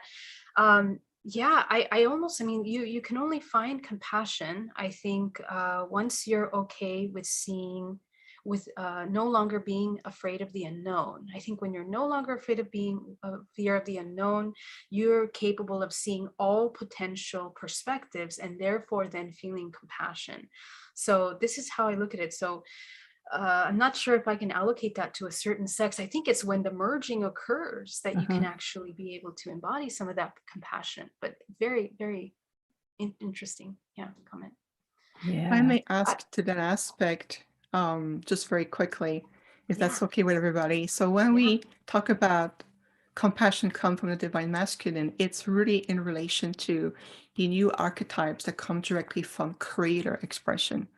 And if you look at any evolutionary process of any planetary system, civilizations, whether it's intergalactic, interstellar, anywhere into the sacred matrix of life, we have observed that at some point of evolution, everyone to some degree has entered into that mergence of these archetypes, and to recognize that in reality, we are that reflection through creator. And this is something that's very important to really return to. And the same thing as you relate to each other and see each other to the eyes of the heart, where I can see you. So we can pass by the judgment of the personality, persona. Do you smile? Don't smile? I like this, I don't like this. And being able to see through the wisdom of the heart. And in the heart, you are both perfectly merged with the divine expression and divine masculine energy. And that's very much in that expression to the true renewed expression of the archetype of our creator. Totally. And I also wanted to add something that's very interesting. We're kind of creating a new kind of human. It's a new way of looking and dealing with one another. We're going through a learning curve, I think, because we're having to kind of deconstruct all of the programs of what a woman should look like, act like, a man should look like, act like, as a product of programming, and then as the new human, and that's something that I'm noticing a lot in my healing sessions, as well as interrelationally. Sometimes the woman may feel threatened when they see a man that comes more into their feminine, and sometimes vice versa. The man might feel more threatened when they see a woman come more into their masculine. So we're going through a learning curve through this process where things are readjusting, and the other side of that, compassion is a key element to be able to go through these little bumpy moments until we come onto the other side of this unity. Yeah, exactly. Definitely.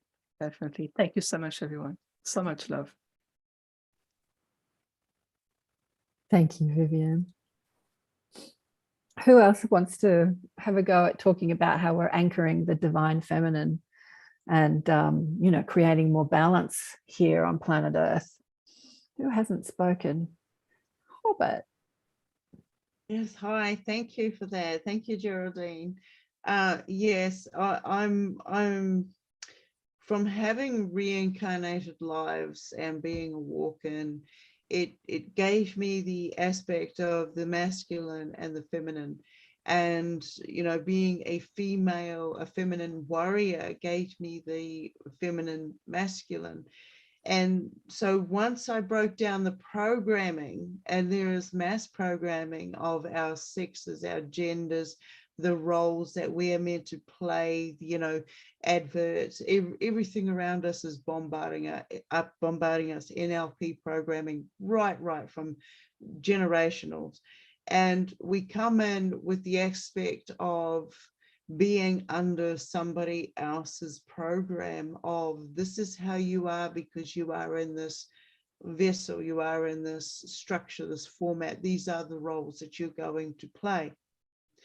But when you take away all the programming, you come down to the essence. It's not about whether you're female or male. You have to merge the both together. If you're out there in the wilderness, you have to rely on yourself to survive. It doesn't matter whether you're female or male. You have to find your inner strength, your inner knowledge to be able to survive out there. And I believe that, you know, I work with a lot of both males and females. And on the feminine side, we have a lot of issues of self-worth, identity, respect, courtesy, you know, all of those. But this comes down to programming. And it has a lot to be, you know, we have to get rid of that programming. We have to bring back the, you know, the equalness. Yes, everybody has emotions. Once we learn the languages of what's behind the emotions, how these emotions work, how they affect us from a day-to-day basis. You know, my appreciation is the same as the male appreciation for what's out there. You know, once you are both allowed to be out there and help an animal birth or help an animal pass on, you know, get rid of the false evidence appearing real factors and the programming factors, we want the same thing at the end of the day. We want to know who we are. We want to know where we're going. We want only the best for each other out there. We would expect that our neighbors down the road will give us a hand if we need it. We expect that if there's somebody on the side of the road and they can't fend for themselves, that you're going to step in, not walk away. This is what we all want. Once we get rid of the programming that's created the forms of division, we are no longer that division. We are now once again unity. We are that one essence, both masculine and feminine. Once we step back into ourselves and go, thank you for being here and sharing this journey with me. Share your journey. Let me know your experiences in that vessel. It's going to be totally different to the same masculine over there because they've had their journey. Same as the feminine on this side. We've all had different experiences through birthing or non-birthing and being feminine and being ridiculed for the way we look or the way we speak or how we carry ourselves. Deportment, finishing school, you know, it's the same for the male generation. You're expected to chop that log because that woman can't do it. You know, that's not true. You take away that facade. We are all here together having this experience.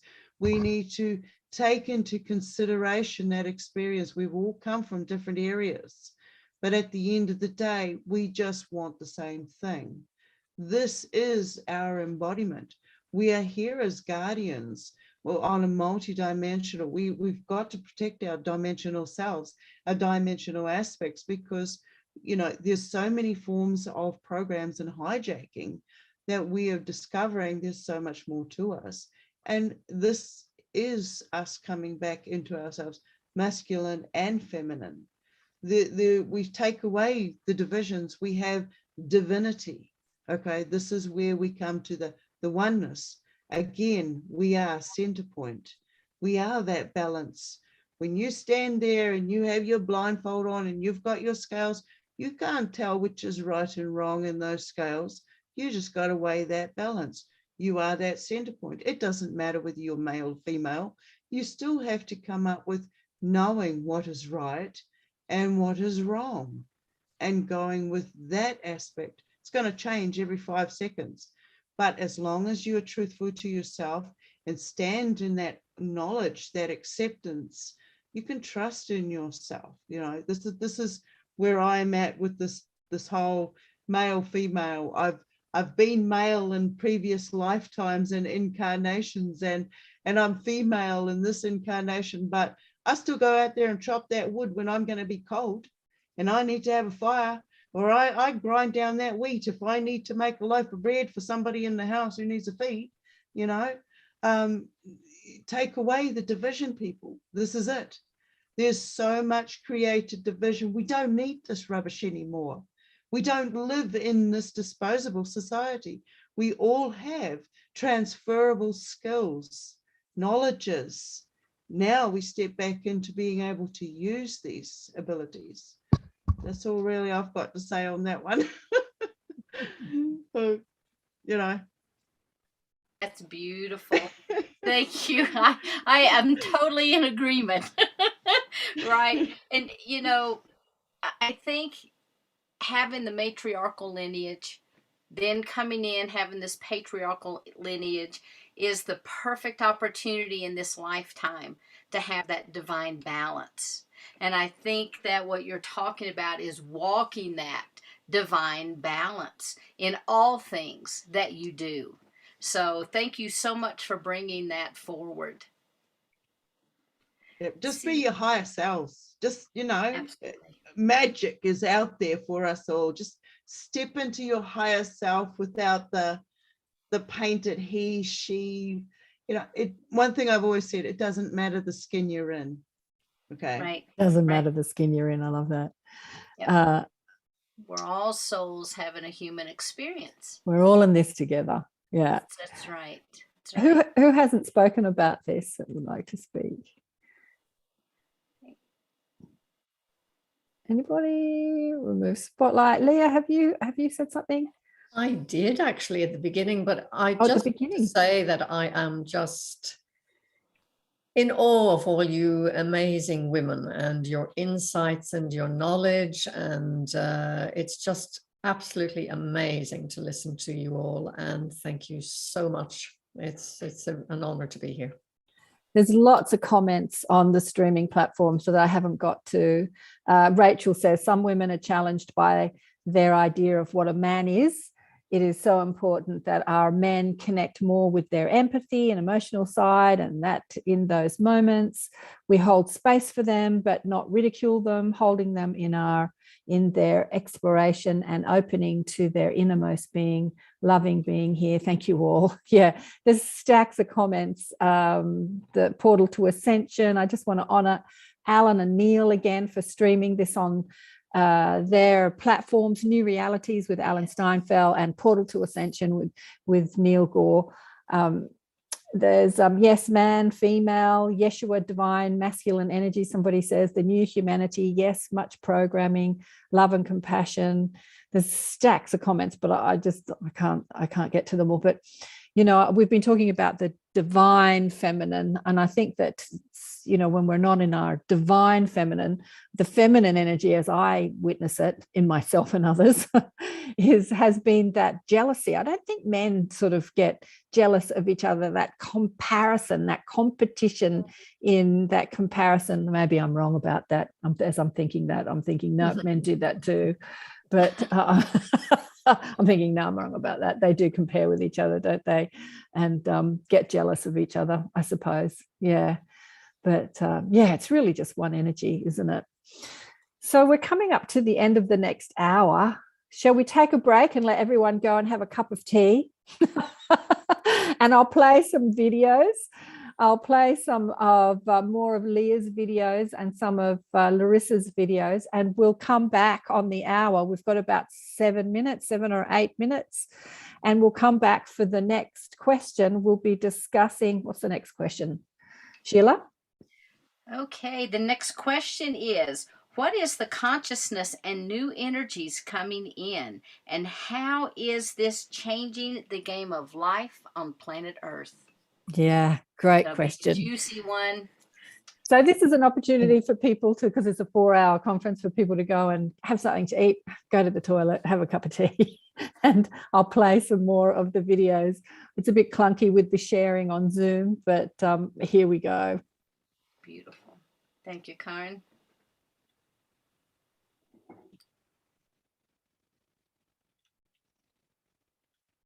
Karen, we can't hear you.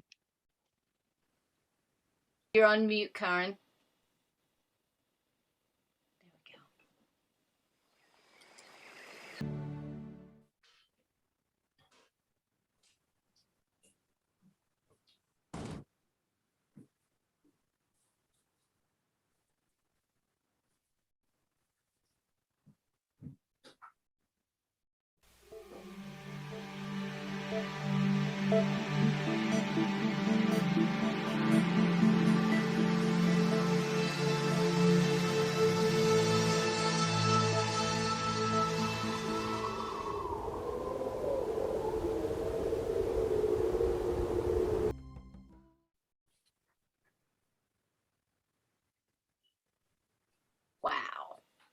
And we are back. I didn't realize I had Leah's chair on Spotlight. Oh well, a few technical difficulties. Everyone's just coming back into the room. Did you all get a cup of tea? Larissa's back. Woo! Yay. Welcome. Welcome, Thanks for welcome. joining us. I'm telling you, that video just gets me right here, Leah. That is, Thank you. it is so heart touching, and I can just feel like these soft vibrations moving through my body. Thank you so much for preparing that. That's beautiful. Simply exquisite videos. I'm going to play some of Larissa's music a bit later, and maybe if we've got time, Larissa might, I don't know, belt out a tune for us maybe at the end. I don't know. We'll see how we go. But so far, so good. We're running on time, aren't we? Absolutely. We're doing okay. We're doing okay. And I'm really excited about our second half. We've got some phenomenal questions. And we're going to just lead right in with this third hour. What is the consciousness and the new energies that are coming in? And how is this changing the game of life on planet Earth? And you know, the reality of it is, I think a lot of what we've been talking about is this conscious change, because right now on this planet, we are being inundated with all of these new energies, all of these photonic and the solar radiations and the plasma and everything that's coming in to help nurture, to help break away all those crusties that, you know, we still have attached to us, and to help us be able to bring in more and more of those new light codes. You know, one of the things I always tell everybody is, if you have the opportunity, go out at least 15 minutes during the day and allow that sun just to touch, you know, right on that thymus area, so you can bring in those new codes that's coming in through our sun from the great central sun, because things are changing. And I think all of us, as we look around, can see how rapidly they're beginning to change. We've like picked up this momentum. And I believe that what this is leading us to is this shift in our consciousness. And as we shift our consciousness, we shift our own realities. And so I can't wait to hear what you guys have to share. Who wants to go first? Yay, Larissa! Come on up. Well, right around the beginning of the pandemic, I had this incredible download that it was shown that no matter what it looks like on the outside of why we're in the situation that we're in on the planet right now, no matter who is responsible, no matter, you know, because there's so many different ways and feelings around that. But the bigger perspective, like the higher perspective from the soul view, seeing that really clearly, that this is a time of cocooning. And I don't know if anyone spoke to this earlier, but literally we are in this incredible chrysalis right now. We have gone into the cocoon. It's been it was thrust upon us, but for for high necessity, as we have been really off track for a long time, in the sense that we were outgrowing our developmental stage that we were in. And I like to liken it to the toddler, so to speak, the toddler that looks to mommy and daddy, you know, as the god and the goddess out there, so to speak, to take care of us. And we have been preparing to move into this new developmental stage, which is that of the teenager, the adolescent, closer to, which is our sacral chakra, which is the Kundalini awakening. But in order to do that, we have to have this time of complete dissolving. And so we are in this process of dissolving the old forms, the limiting beliefs that we've come from. And within that dissolving, that caterpillar soup, so to speak, that we've been, this gooey soup that we've been in for a while, there is this beautiful becoming. The imago cells know exactly what they're doing. And all we need to do is relax and trust that on the other side of this experience, there is an incredible light and new world that is awaiting us as we allow for ourselves to calibrate to the awakening that's happening within ourselves, which I like to think of the Kundalini awakening as this incredible opportunity to evolve the nervous system. And it's like the second puberty of humanity. And it births us into the sacral chakra, where we start to feel like the teenager, our own power, where we bond, with those around us. We link arms and hearts with others like we're doing right now. Like, when were we doing this before, right? When did we have the desire to meet in such a way with other people with like-hearted visions and downloads and understandings? This is the time of the we. And those of us who have had this awakening I feel, have been called upon to be in service to help midwife, so to speak, this birthing process to the next level of who we are, which I see which I've been shown is like the teenager. I was shown a while ago that our chakra system, that it's actually, we have the different stages of life overlaid on our chakra system, and that we have been sitting in the root in the child for a very, very long time. And now we are literally, it's kind of like do or die. We're birthing ourselves into the next chakra, into the sacral chakra. And we're breaking the old paradigms, or breaking down the old forms, as teenagers will do. And we're starting to look at authority going, I don't think so. I think I have a better way of doing this than I'm seeing right now. This don't feel right. So the rebellious teenager that comes forward and starts to stand up to what we perceive as being out of alignment with this next transmission, so to speak.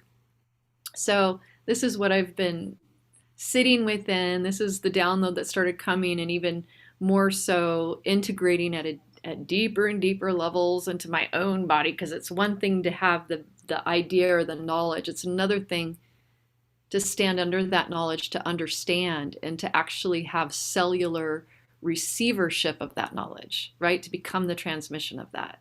Absolutely. Yeah, this is the time of applying the wisdom, not just knowing it. Yeah. I just want to tell people that might not know, the audience and the goddesses here, that Larissa has just come out of how many days, darling? How many days did you do? 3.5 days. 3.5 days. Oh, I thought it was a week. God, 3.5 days sounds better. Of dark retreat, where you're in complete darkness 24/7. Right? Yeah. Yep. No speck of light. You can't see your hand, and complete sound deprivation, a room built into the earth, literally in the womb of the Ma. And you go to sleep, you wake up, it's still dark, and you can't see anything at all. It's profound. It's beyond anything I could have ever imagined. Yeah. I'd love to get you back on the show to talk about it, because it fascinates me. It scares me, it terrifies me, and fascinates me at the same time. But it is a deep dive into your inner world, right? Into the inside, because you've got no distraction outside. Look at Leah's face. Oh, I'd love to know what went through I your know. mind. And yes, I'd You- love to hear about that experience. Yeah, you really get to It's hear profound. yourself. It's profound. I don't know anything that I would say it was the most profound experience that I've ever had other than giving birth to my daughter. Wow. Yeah. It's so interesting. After you mentioned it on the show, I had another beautiful cosmic goddess on the show called Jazz Maheen. Do you know Jazz Maheen, Leah? She's an Australian, lives in. Do you know Jazz Maheen, Larissa? Yeah. And she talked about the dark retreats too. And you and her were the only two people I've ever heard talk about it. And I'm like, oh, wow, that was synchronistic because Larissa was just telling me about it. I don't know if we actually spoke about that on camera or off camera. I think we spoke about it off camera. But yeah, it just fascinates me. All righty. What are we talking about again? Sorry, I've gone off track. We are talking about the consciousness and the new energies that's coming in and how they're shifting and shaping the planet. Yeah. Who else wants to talk about that? Jump in, pop in. What about Viviane? Viviane. Of course, with pleasure. Thank you, Karen. Thank you, both of you, Sheila and Karen. We love you. You're amazing. Oh, we love you too. Oh, thank you so much. Oh, he's Barbara Consciousness. Yes, beautiful. Consciousness and new energies. It really part of the process. What I love about the journey and listening to each and every one of you and everyone who are listening and will be listening is that we start to understand and perceive that there are many paths that leads to enlightenment or ascension. And honoring your path to your own ascension, enlightenment is very important. Like Larissa talked about the dark retreat. I am too much of a being of the light. I need the light. I couldn't stay more than 5 minutes in a dark room. I'm a being of the great central sun, and I need the rays of light every day. And this is part of my journey. But you know what I love about this I am listening to your journey and how it is very meaningful to you, and to see you thriving, blossoming, becoming the best of who you are. And this is exactly what the intergalactic beings, your star brothers and sisters that we profoundly represent. We rejoice to see our beautiful sisters and brothers of Earth stepping into their own, and what it means for each and every one of us, every one of you, all together. Consciousness, healing the fragmentation of the past, healing and integrate multiple soul aspects of who you are. You are holographic, multidimensional beings. You are so vast and infinite. And at the same time, we're seeing you embracing more that aspect of you. It starts to come in, whether you go into the sacred womb, whether you go into intergalactic realms, celestial, the great central sun, the core of the earth. Ultimately, is the core of your being. And we have also observing how much there are much more new opportunities to come to a state of awareness, to realize really much where we are at that stage and what these new energies already meant in calling into our life. How do you utilize? My question we have for you is, how do you utilize these new energies? How it shape the direction of life, the meaning of life is no longer the old cliche of finding a career, working 9 to 5 for 30, 40 years. And once you get there, you'll be able to get a vacation and enjoy and be happy.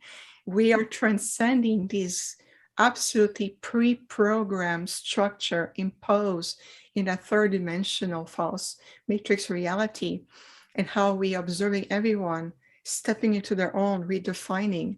How many clients that I have the joy of working with people from all over the world. I must do at least 100 sessions per month, in addition to everything else.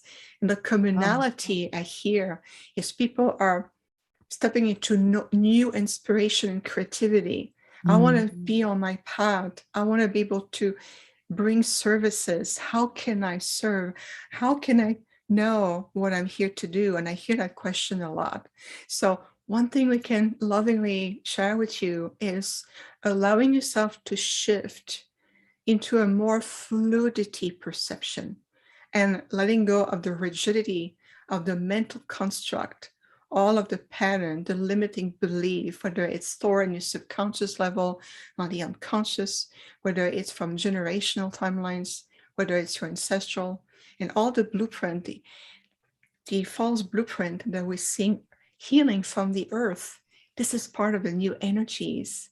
We're also observing that the many overlapping percepted reality that everybody lives in, we're starting to be a more cohesive reality. It's no longer all these layers are overlapping and coexisting with each other. My reality, your reality, their reality. We're starting to step into a more cohesive level of perceiving how life, the flow of life itself, and what does it mean for you? New consciousness, it's about spiritual maturity.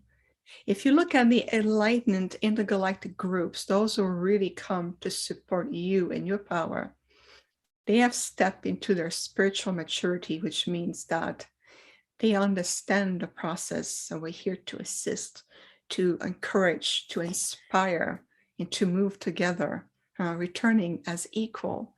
It's also having empathic responses. What does it mean? Empathic responses is really to follow the true wisdom, the knowledge, the encoding of all the ages that you carry within your heart. It is the core of your soul. It's the process of reascension. You are reascending. Many of you have already reached the level of ascension. So we are going back into that process, and many masters have returned with a new energies, new encoding of light, structure, consciousness, to simply says, remember, this has been you all along. You just forgot. And now we're going back into uplifting an entire civilization and a celestial being called Earth or Terra in that midst of reascension. And honor your path, looking at how much many of us have already started to awaken. And every time you awaken, every time you step forward in your light, you become a catalyst of acceleration for that evolution. You're creating ripple effect onto the planet, into the collective consciousness, and I would say even beyond the Earth, beyond your solar system. The Earth has become such a model, an example for other civilizations for which you have no knowledge of. So it is tremendous, tremendous time we're in. Honor your space and always listen to the greatness of your heart. Wow. Beautiful. Beautiful. Beautiful. Thank you. Thank you, Vivienne. I'm going to, well, I've got feedback. Have I got feedback? I'm going to read a couple of things happening online. There's so many comments. Welcome back, somebody says. This is so beautiful. I think that was the video that we played. Now, where was it? Somebody was talking about you, Vivienne. Where are we? Sorry, I'm just looking on so many. How do we participate? Oh gosh, I've lost it. Somebody was saying, I was incredibly afraid of the dark as a child. The darkness retreat sounds very confronting for a very brave soul. And somebody says here, that was blessed by the best, said that. Gail says, I just love Barbara Lamb. She keeps her info simple and clear, no imagination and stories. And somebody was raving about you, Vivienne. Oh, I love listening to Vivienne, they say. Sugar Bee says that. And Wendy says, how do we participate in conscious evolution where human thinking starts to understand the interconnectedness of all things and helps us turn towards renewal and regeneration during this transition? Well, that's a big question, not one that we're discussing right now, or maybe we are. What are we discussing right now again, Sheila? New energies. The new energies, new consciousness on the planet. Yes. New energies hitting the planet. Yeah. Who else wants to? Barbara. Yeah, well, on a very simple level, kind of a mundane level, but I think it fits in with all of this, is that more and more people, men and women, are coming to me these days. It's been happening for a couple of years now, more and more people are coming to me for regression work to find out what their true purpose is here in this life. So these people have grown up to be in their 30s or 40s or 50s or 60s, typically. And there is so much need out there in people to know why they're here, that they feel like it's for a special reason, you know, rather than all the life reasons that we all are here for, and karmic lessons and everything. But more and more people, and I emphasize including men, are really wondering what their true reason is for being here in this lifetime.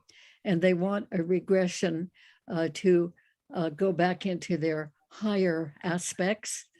I emphasize that it's their higher knowing, their higher self, and even their soul knowing that they can access that way.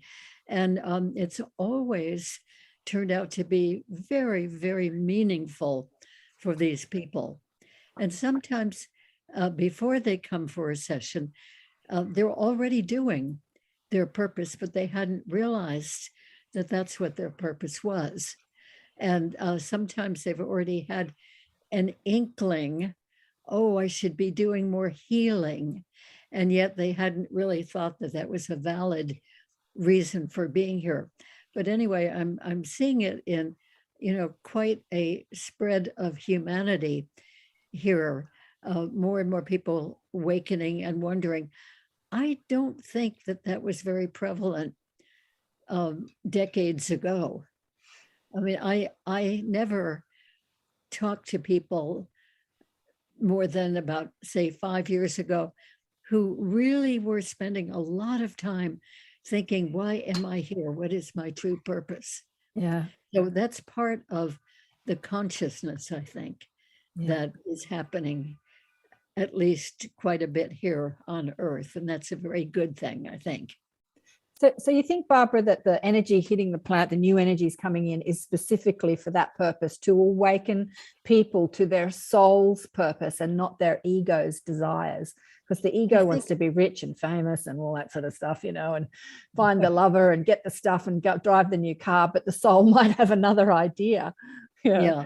Yes, I do think that's part of the larger consciousness. I think there are many aspects to that, but and also, again, from sort of an earthly, mundane level, you know, more and more people of all generations are paying more attention to the cosmos, to the universe. And the UFO phenomenon has a lot to do with that, and inquiries that are even going on by various governments. So I think our framework of attention as a world culture has really enlarged. And with that, not only interest in the universe and what's going on out there with the planets, and are there really other beings out there, as so many of us know that there are. It's just a very important thing. And I think that probably it's true that pretty much worldwide, the consciousness of most of the people has really expanded. And with many people, that takes in a whole spiritual perspective as well. I meet so many people, as probably many of you do, who were brought up in a particular very dedicated spiritual tradition, Catholic faith and other faiths. And then as they've become adults, they realize, wait a minute, there's so much more to this than what I've been taught. And I think that some of what I've been taught may be incorrect. So they're searching on a spiritual, religious level as well, depending on whatever their background was. And then there are many people who were not brought up in any religious tradition. And they're beginning to think, you know, there must be more to life than this 3D commercial life that I'm living. There must be more meaning to it. There must be more to reality than what we're living in. So I think that's all part of this larger consciousness, or at least this is how I see some of it playing out here on the very common earthly level. And I think that's encouraging. I agree. I agree, Barbara. Very encouraging. Yeah. Yeah. We are in amazing times. For people that have been doing this work, I think that most of you have for a long time. We can see that evolutionary process. We can see the shift happening. I remember like 20 years ago, I was running the Academy of Light. I was in my 30s, and we were talking about all this stuff, but I didn't see anything changing. How about you, Leah? You know, you're doing all the grid stuff. I just didn't see anything like the world changing. And I remember thinking, I don't see this ascension thing happening. I don't see the world changing, but that, you can't say that today, right? You can't say that That's today. exactly right. I think it is interesting. We have been talking about, you know, this ascension process for the last, you know, 2-3 decades or whatever. But as you say, Karen, you know, it's all seemed like, you know, there's been a deep knowing within us that it's there, but, you know, where is it? How is it manifesting? Not, you know. But now it's really things that have accelerated. And I think, you know, Barbara's seeing it on a very, you know, day-to-day level, and the change of consciousness and the quest that people are demonstrating for this, you know, really wanting to get to the core of why they're here. I think many of us probably had that as children, where we knew we were sort of marked for something. There was something that we were supposed to do. But I really think that there are a number of energies that are contributing to that change of consciousness and the acceleration of it.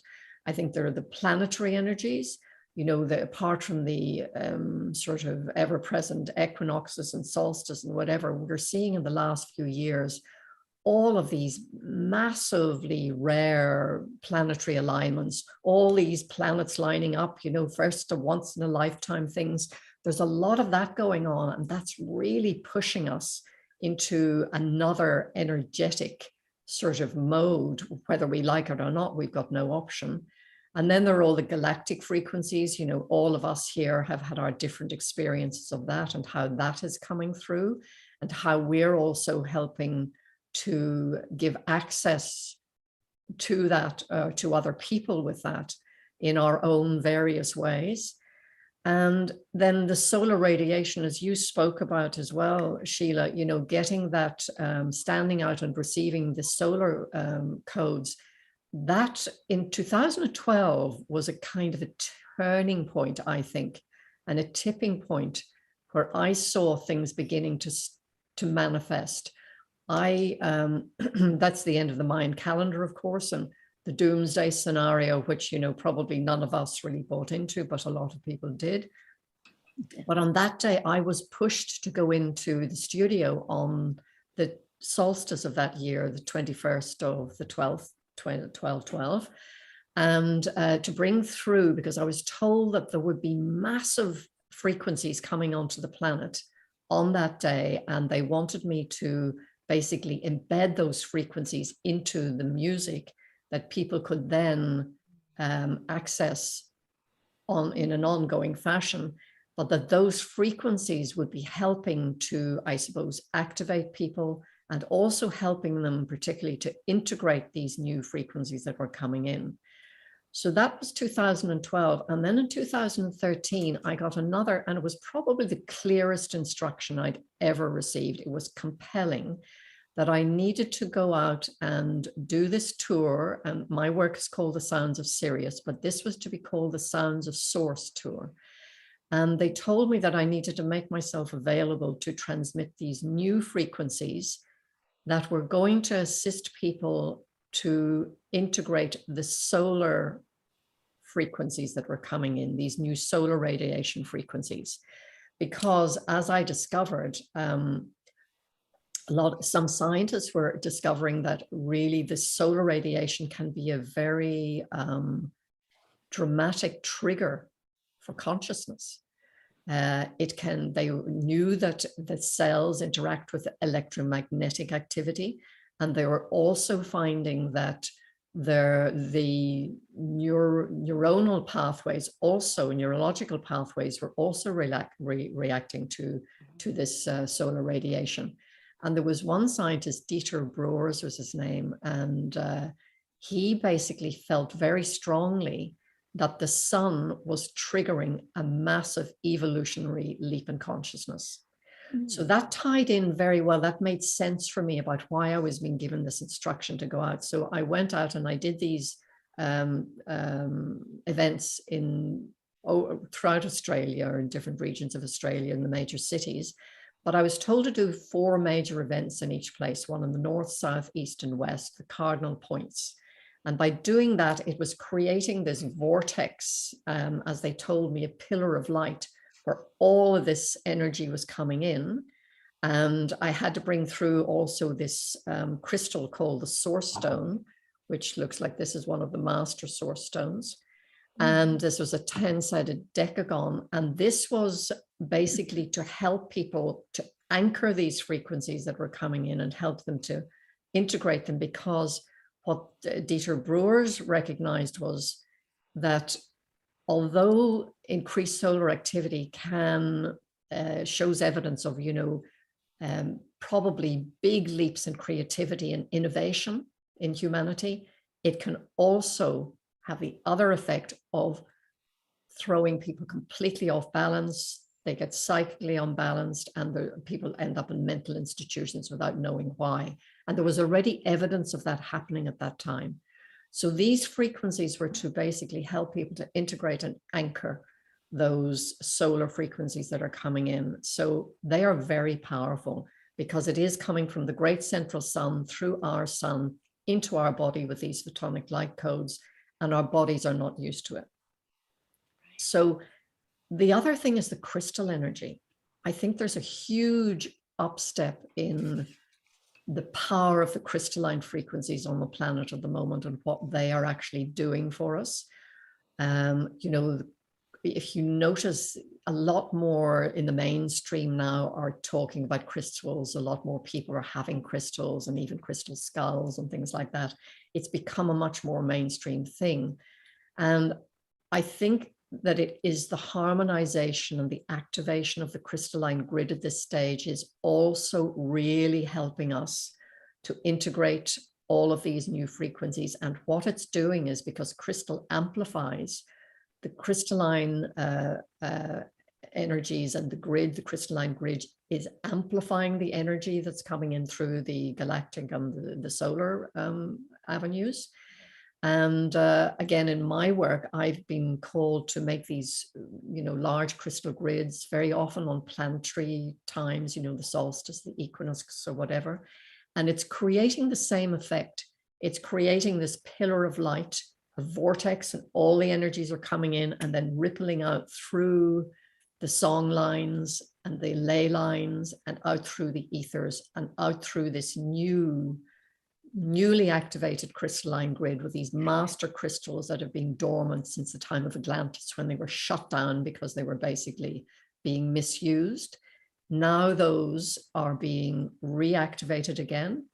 There are new Lemurian crystals that are being sort of being planted in the ether. And these are all really helping us to change our structure. And even I had this most amazing experience actually a couple of weeks ago. I was here in my room. I have this amazing crystal skull that is in my care called Solar. It's like we're soul partners. He's a massive 33-kilo crystal skull.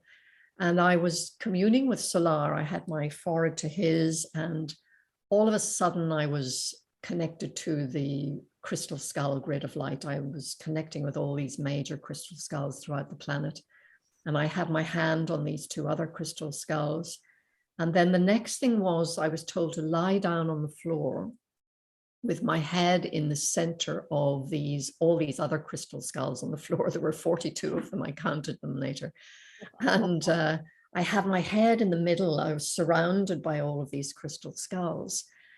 And I suddenly had this realization, oh my God, I've become a crystal skull. I just saw my head as complete crystal.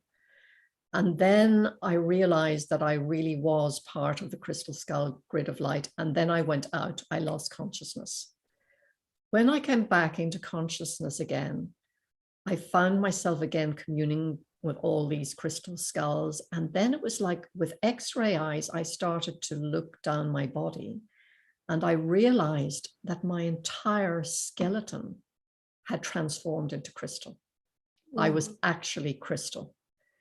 So that really blew me away. And it reminded me of what a lot of, quite a number of light workers have been speaking about in the last couple of decades, that we are transforming physically from a carbon base to a more crystalline base. And that to me was basically evidence of that. So I think these frequencies are doing a number of things. These galactic, planetary, solar, crystalline frequencies, they're changing us physically. They're changing our DNA. They're activating our pineal gland. They're changing us at cellular level. They're plugging us back into source, and they're helping us to remember who we are. They're helping us to awaken. They're helping us to remember that we are a spark of the original cosmic source. We are not just a physical body, and we must awaken now and remember who we are.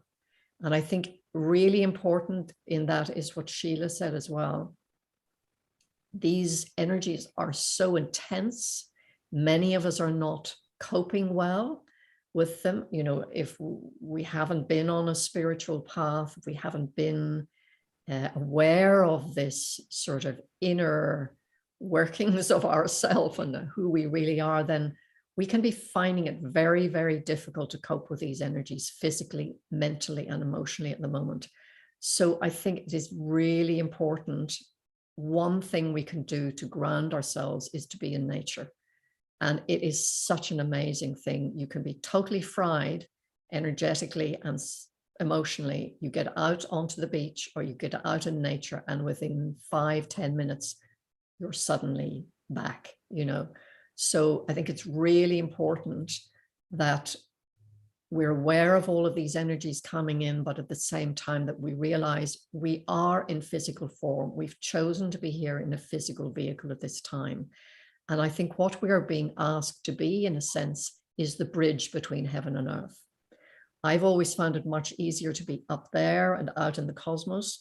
But what I've come to understand through the years is that that's useless. No point being out there all the time. We're here on this earth. It's no good unless you're bringing that energy in through your body and grounding it into the earth plane for the benefit of yourself and the whole entire humanity and Mother Gaia herself. So we need to become the bridge. We need to become the human bridge between heaven and earth. And I think it is massively exciting at the moment to have all these energies here helping us. It's very, very difficult at times to remember that. And as I said, we do get fried a lot of the time, particularly now, but there is an acceleration of people waking up. And I think it's, you know, maybe it's going to be like the Bible said, in the blink of an eye, we'll be there. I think that's maybe how it will happen. We'll just, like that, we'll step through the veil and we'll be there. At the moment, we've got a foot in either world. I think we're straddling two worlds at the moment. And we just now need to make that quantum leap to go fully into the 5D. Yeah. Wow. Yeah. I totally agree, especially, you know, when you're talking about in 2012, how we had all these massive frequencies coming to the planet. And in my viewpoint, that's when we all shifted into those 4D beings. But the issue has been people have still been so attached, so unable to acknowledge where they truly were. And they've been working through that. all of this time. And now we've kind of progressed up on that scale, and we're just at that tipping point. So I think you're right, also, that things are just going to happen so quickly that we're going to transition. Yeah, Barbara, go ahead. Yes. And anyway, thank you so much for that, Leah. Yeah. That was just absolutely beautiful and very helpful. I'd like to add that another indication about something's very special happening is the crop circle phenomenon, which I studied for 27 years in England each summer. And you see, it's really true that there are very special energies being applied to the earth when a crop circle is made. And my understanding from all these years of study is that they are coming from higher beings out there in space, and they make them in various ways. But the genuine ones, the ones made by these special beings, rather than the few man-made ones, the genuine ones definitely have a different energy in them. And scientifically, we can measure that in various ways. And the understanding here is that these energies coming from afar are helping to not only nourish the earth in that area, but they're helping to awaken the ancient wisdom, because many of these crop circles happen in the areas of ancient megalithic stones from many, many centuries ago. It might be a few thousand years ago. And the energies, as you said too, were shut off at some point because they were being misused. But now these energies are coming to reawaken these special energies. A lot of them are healing energies as well as consciousness raising energies. So it was said by an 11th dimensional being who channeled through my friend Judith Moore, that going into a crop circle and experiencing that energy actually changes your DNA. It enhances your DNA so that you are more open and receptive to this greater spiritual reality. So I think that's a wonderful gift that's happening on the earth these years. Barbara, have you sat in a crop circle? Have you entered a crop, or has anyone here sat in a crop circle? Oh, I've sat in probably 2,000 of them. Wow. And would lie down in them, meditate in them, and help create them. Yeah, your ET aspect helped create them, not the human aspect. Right. No, I'm not a hoaxer. No. I was referring to your story when you had the opportunity to travel with the beings as one of the crop circles was actually being created. Yes. Not a hoaxer, but the actual creation. Oh, the real thing. The real thing. And that was done with 4 beings, 2 of them as pilots in a very small craft. I'd say it was only about 20 feet in diameter, 30 at the most. And very, very quick, very efficient, just wonderful. They sent down some, I don't know what it was, because all I could hear from being in the craft was a sort of a swooshing noise, as if somebody had suddenly turned on a fire hose. Yeah. And that swooshing noise, whatever it actually was, is what seemed to lay down the crops in a beautiful crop circle pattern. Wow. Yeah. You know, I've heard a debate about the Mother Gaia is creating them, and then people say the ETs are creating them. But from that level of consciousness, Mother Gaia and the ETs are one, and it's a communion. It's Mother Gaia and the ETs working together, right? It's, as humans, we do this either or thing. It's them, no, it's them. I love to, but it's always a oneness perspective, a collaborative perspective. Yeah. Wow. I've never been in a cross circle. I think the Earth is, and I'm sure most of you agree, is very conscious. Yeah. It's very conscious. It's very aware, and it's been calling out for help. And this is one of the ways that the Earth has been receiving help, I think, is through the crop circles and the energy of the crop circles, the energy that is actually applied. Yeah, and that's absolutely. a beautiful story. What a gift to have that experience. Yes. Yeah. Incredible. Great blessing. Does anyone else want to talk about the energies hitting the planet? Bridget? No? I thought you were putting your hand up. Oh, I can. Yeah. Yeah. Go for it. So a number of years ago, I was guiding channeled consciousness traveling journeys with a small group of people. And in one of them, we were shown, essentially, there were a lot of what I call star beings, which, for those of you that don't know me, that is the short name for interdimensional, extra-dimensional, ultra-dimensional, extraterrestrial, because that's a mouthful, right? So, and it could be beyond, of course, as well. So within this, there were many star beings plus angelics guiding this journey. And they took us to a great central sun, but it wasn't a sun within this universe. It was actually a sun that was between many universes. So they were traveling us through this universe, through the universe barrier. And then we traveled in a space between spaces. It's the only way I know how to describe it. And what they took us to was an enormous sun that was essentially like almost the size of what we would see a universe as being. And they faced us outward. And they had created kind of an energetic kind of a holding space within it, which I thought was interesting. And I've been on a lot of journeys with my team, and I was like, what is going on? Why are we doing this? And when they placed us in the sun, they placed us facing outward, and they said, do not look behind you.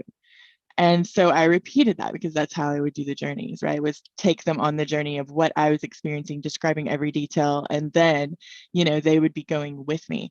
And so I'm having a conversation with them while I'm saying things, and I'm like, wait, why can't we look behind us? Because you know how I am. You guys know that know me know. I'm like, wait, why is this a rule? So it's kind of in my blueprint, right?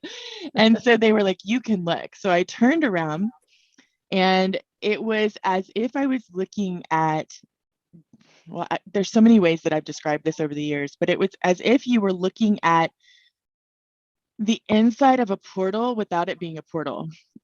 So the energy was flowing like this on the outside and flowing like this on the inside, and it opened. And I could see a completely different expression happening within it. And the energy that was flooding out in this sun was, it was really beautiful, high vibratory, unconditional source love, and all of the things it encompasses. And so as I spin around and I'm seeing this, I'm like, wait a minute, is this like essentially, and I'm using quotes for those of you that are listening on Clubhouse, and thank you very much, Ether, for doing that. So I'm like, is this an entrance into source, sort of, so to speak? And all of a sudden, we were getting upgrades and activations and all kinds of things just from being in this sun. But I had this, they started communicating that this is essentially like the heart of source. or a place that we could consider the heart of source, right? Because everything is flowing through the human perception, even in consciousness traveling in an expanded state, right? So what happened next was a pulse of consciousness, light, and energy emanated from this sun. And they told us to ride it. So my team is fun like that. So we started to ride this through the space between universes, seeing universes, some far away, some closer, going through a couple of like edges, I would imagine, of universes where it was like backwards land within them. For those of you that have traveled to multiple universes or have parallels in other universes, you know often they are not anything like the one we have here. But what I kept observing as I was guiding this and as I was being guided, number one, I kept observing that everything in existence was receiving from this wave of transformation, this source heartbeat, so to speak. And it went out in a concentric sphere circle. So, and then it kept expanding. So it wasn't as if it ever left that, what we were perceiving as the sun, that enormous sun, but it was as if it continued to expand outward from it. And we went through other suns within our universe when we were back to our universe, and I'm riding it like one of those magic carpets, right? So I'm sitting cross-legged, like, yeah, let's experience this. And even though I don't have a body, so to speak, I'm in my consciousness form. And the suns, when it would go into a sun, the closest human emotion we have, or human state of being we have to what they would experience, is ecstatic bliss. It was intense. And as we were going through different planets and different planes of dimension, because most people know, I think by now, that there's life in so many different forms, and life doesn't always mean physical, right? So as we were going through all of these, we were getting a glimpse of how each individual consciousness, each individual creation, source expression, was receiving what was applicable for them, for their next level.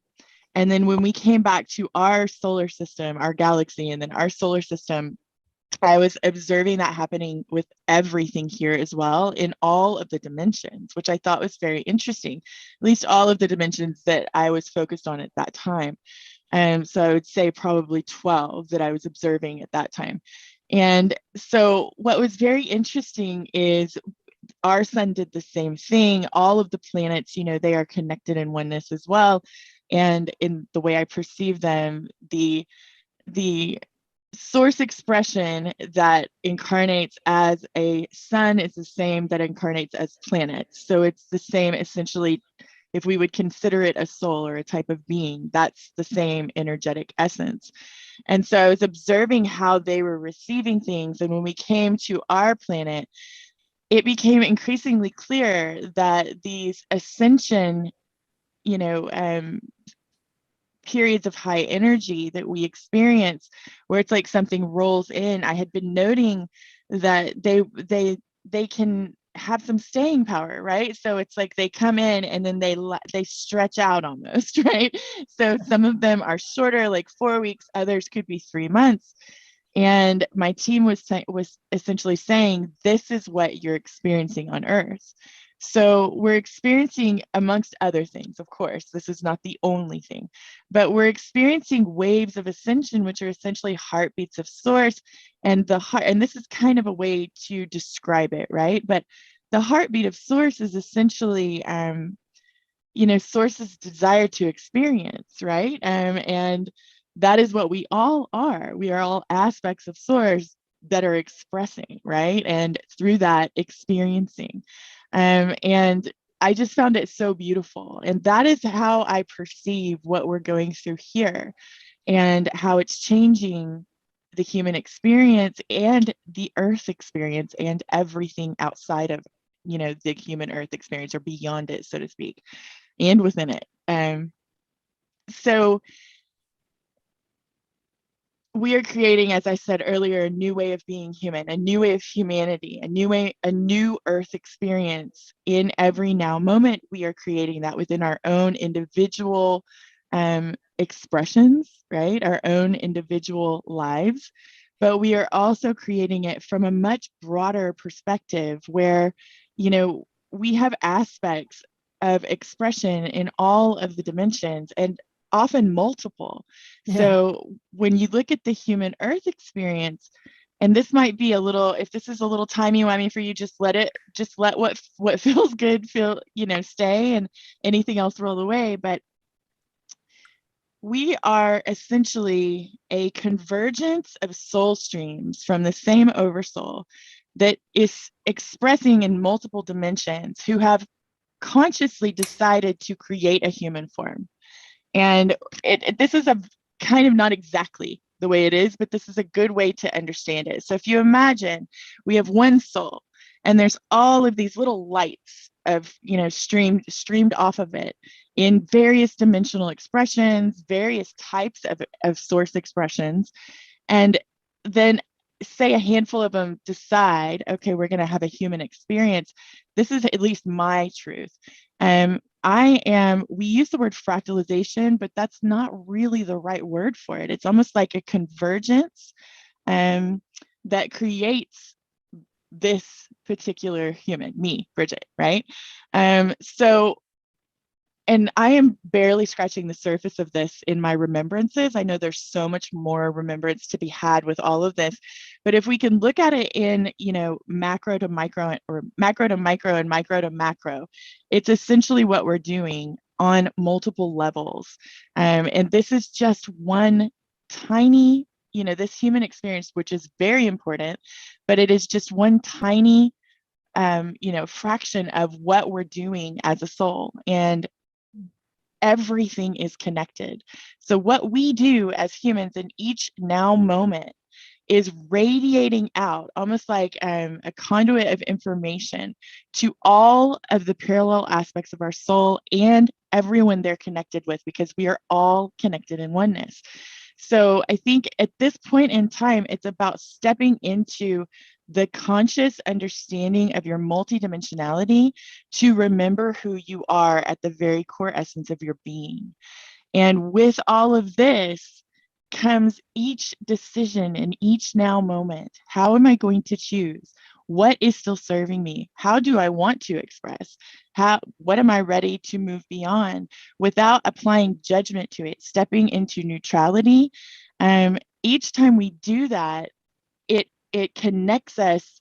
We are all connected in that 0 point energy, but each time we do that, we are essentially deflating the veils of illusion, right? So we're deflating the control constructs that were once and such a big part of the human experience, and we're inflating energetics within the human experience on an individual level that create the collective.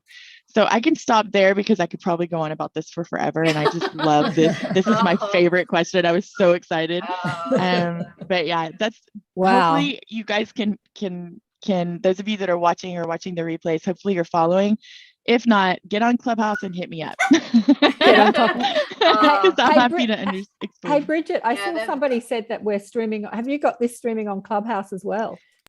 Ether, one of my friends, Sherry, is actually here on the Portal to Ascension live, and she said another sister of ours, Ether, is streaming this on Clubhouse. Is streaming on Clubhouse for us, which I think is so beautiful. That's awesome. I think I'll have to get you so on the much. show to explore that further with you, because you've got a lot to say. We've run out of time for the rest of this question, unfortunately, but that's okay. No, it was beautiful what you said. We're going to move into the next question, but I want to play in between the transition from this question. It's all one question. We're just sort of breaking it up into components. So, what are we doing here? What's it all about, Alfie? But I wanted to play one of Larissa's videos. I've got Kali Ma. Have you got a preference, Larissa, for one of your music videos? Not some. No, whatever's calling to you. Whatever's calling to your heart. Well, it's about 3 minutes long, so I'm going to play that, and then you can again run to the if you want to watch the replay back, but run to the toilet, have a cup of tea while I play it, and then we're going to go into the next question, which is, you know, where we're going on planet Earth. So I'm just going to do that now, and then we'll move into the next question. Here we go. And bear with me as what am I doing? Spotlighting myself. And then I'm going to turn off my camera, few technical, and then I'm going to share my screen. I'll get this together. We are getting this together. Here we go.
Wow. Beautiful.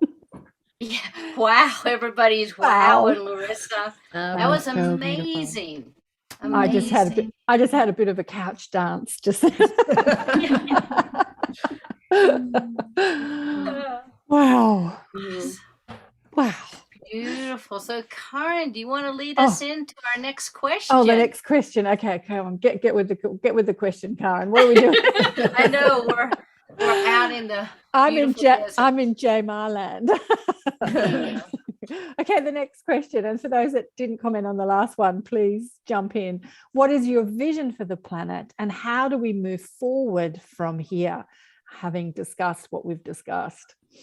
So I know that maybe Geraldine, you didn't comment on the last one. Here I am picking, but please just jump in, anybody.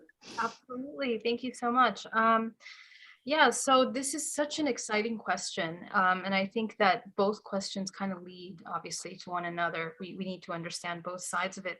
One of the things that I meditated on in the past couple of weeks regarding these questions is taking a look at how we're seeing ourselves as a human. I think that the way that we look at ourselves is changing in a way in what we are.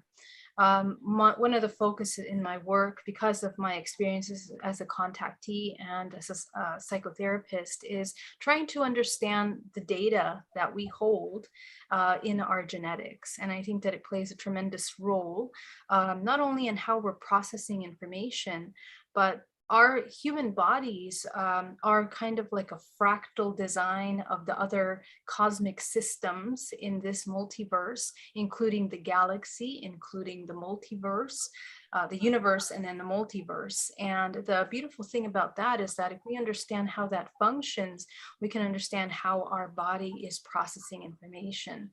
I love that people brought up the sun as one of the key elements that really functions as an antenna of information that receives and gives, like a router that gives and receives information from the universe.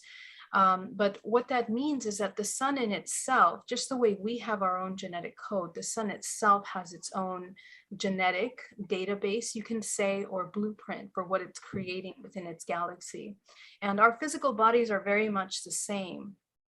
And living on the third planet in this solar system, the primary dimensional expression that we're experiencing is this dualistic in a three-dimensional plane. But because we are moving as a collective, as a galaxy in this multiverse, we are moving through this transition point, as we talked about, from a 13th structure of the human into the 21. And how that will affect us is that the primary communication of the sun is deeply, deeply connected to the 9th and the 10th chakra of the body. And the 10th and 9th chakra of the body is the one that's in communication with this kind of genetic information, let's say the Akashic records that are being edited in vivo by the information that is being emanated from the sun. And so we are kind of like the systems that are translating and processing this information. So this really heavily affects how we are moving forward, because we're going to be seeing a lot of solar activity. And we have already been seeing that. How it relates to us is that the relationship between organisms is interdependent. We are not separate from anything. And so the way that this sun works and our role in this collective is the primary understanding, the mastery over the emotions. The third planet of the sun, three-dimensional plane, relates to the empowerment and the ability of the human race coming into a state of complete empowerment as a collective. How do we do that? By coming into unity from separation. So the human race right now is learning, going through a curve of learning how to embody unity. And in order to learn and to program within the new generations what unity is like, we have to begin to break all of the concepts of separation, energetically, emotionally, physically. The activation of our 21 genetic codes allows us to have access to many different species or vibrational ranges, expressions of the multiverse. And so we are being pushed in order to see things as multidimensional moving forward. We have to apply a multidimensional vision to the way that we educate, to the way that we literally eat our food even, because it becomes something that is interconnected and communicated through the five senses, and even more so, you know, the higher senses, which is our intuition. So we need to bring this intuitive action, apply this intuitive ability, these higher senses, the higher mind into the physical by beginning to merge, not just, I think in the past we were learning barely how to merge spiritual with everyday life, but now we're needing to embody this spiritual state of being and merge it with how are we going to embody this collectively and support each other in this spiritual evolution.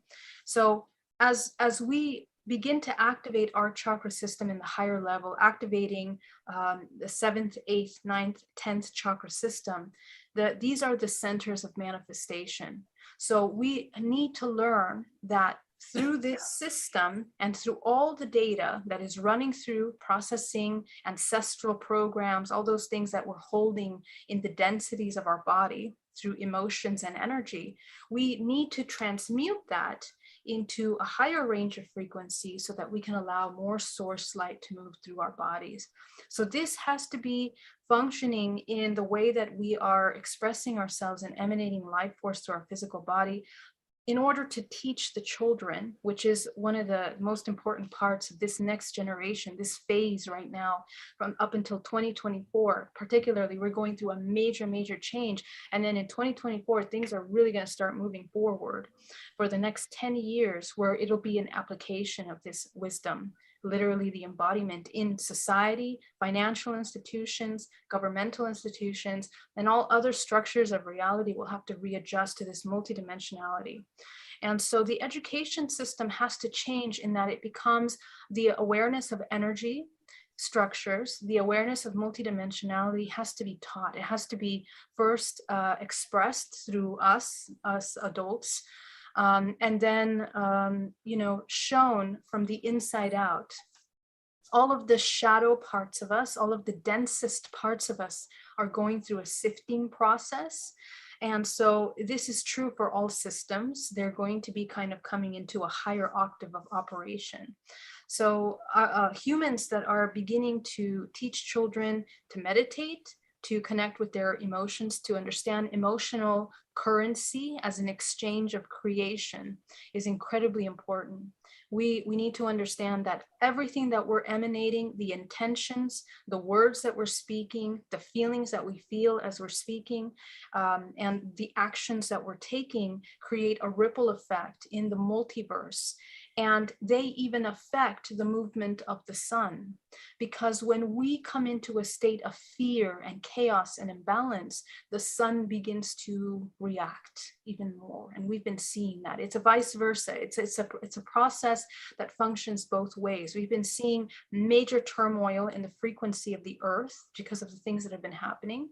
And the sun is responding to that. And so the more we learn how to come into a place of harmony and balance internally, we begin to rebalance how all of these systems are managing and how we're interrelating with the cosmic larger systems and expressions in the universe.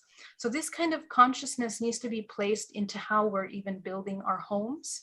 I believe we're going to go through a major revolution in areas of architecture as a more conscious way of building our societies that are mimicking the organic, cyclical movements of nature, cyclical movements of water, of production. All of those things have to be put into society.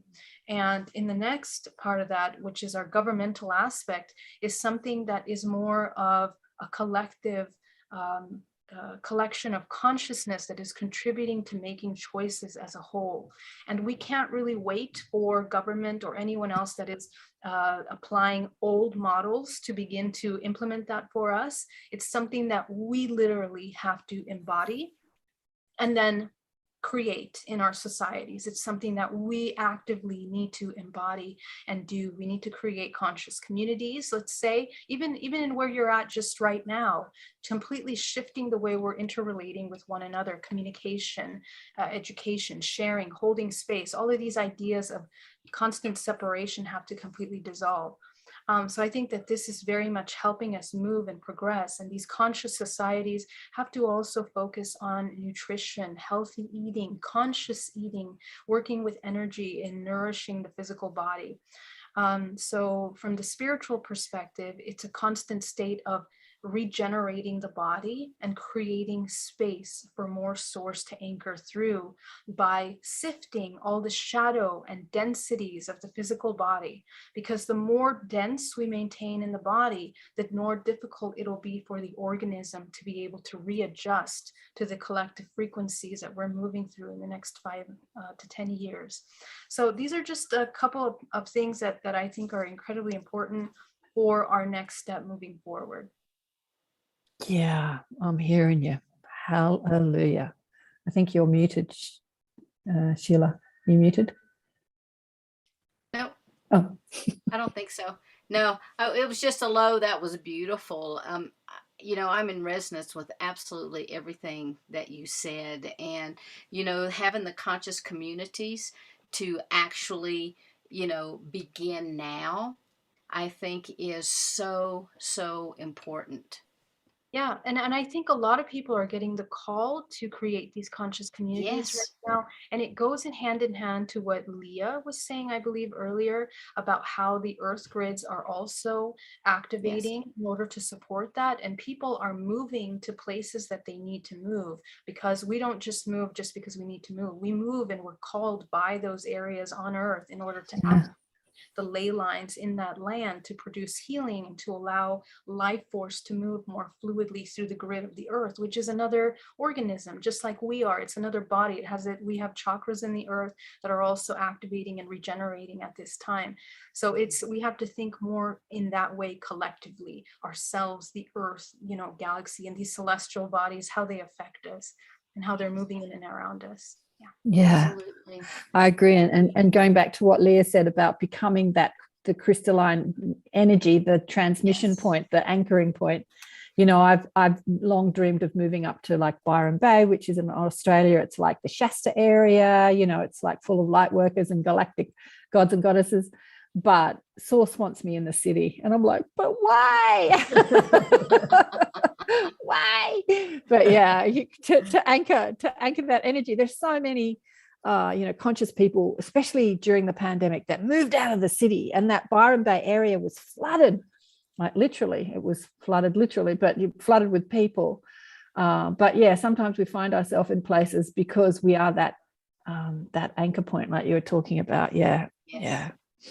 Absolutely. Yeah. Who else wants to talk about what next, the future? Sorry, don't go on, Sheila. That's okay. I was just going to ask Stone if she wanted to share next. So much for popcorn, huh?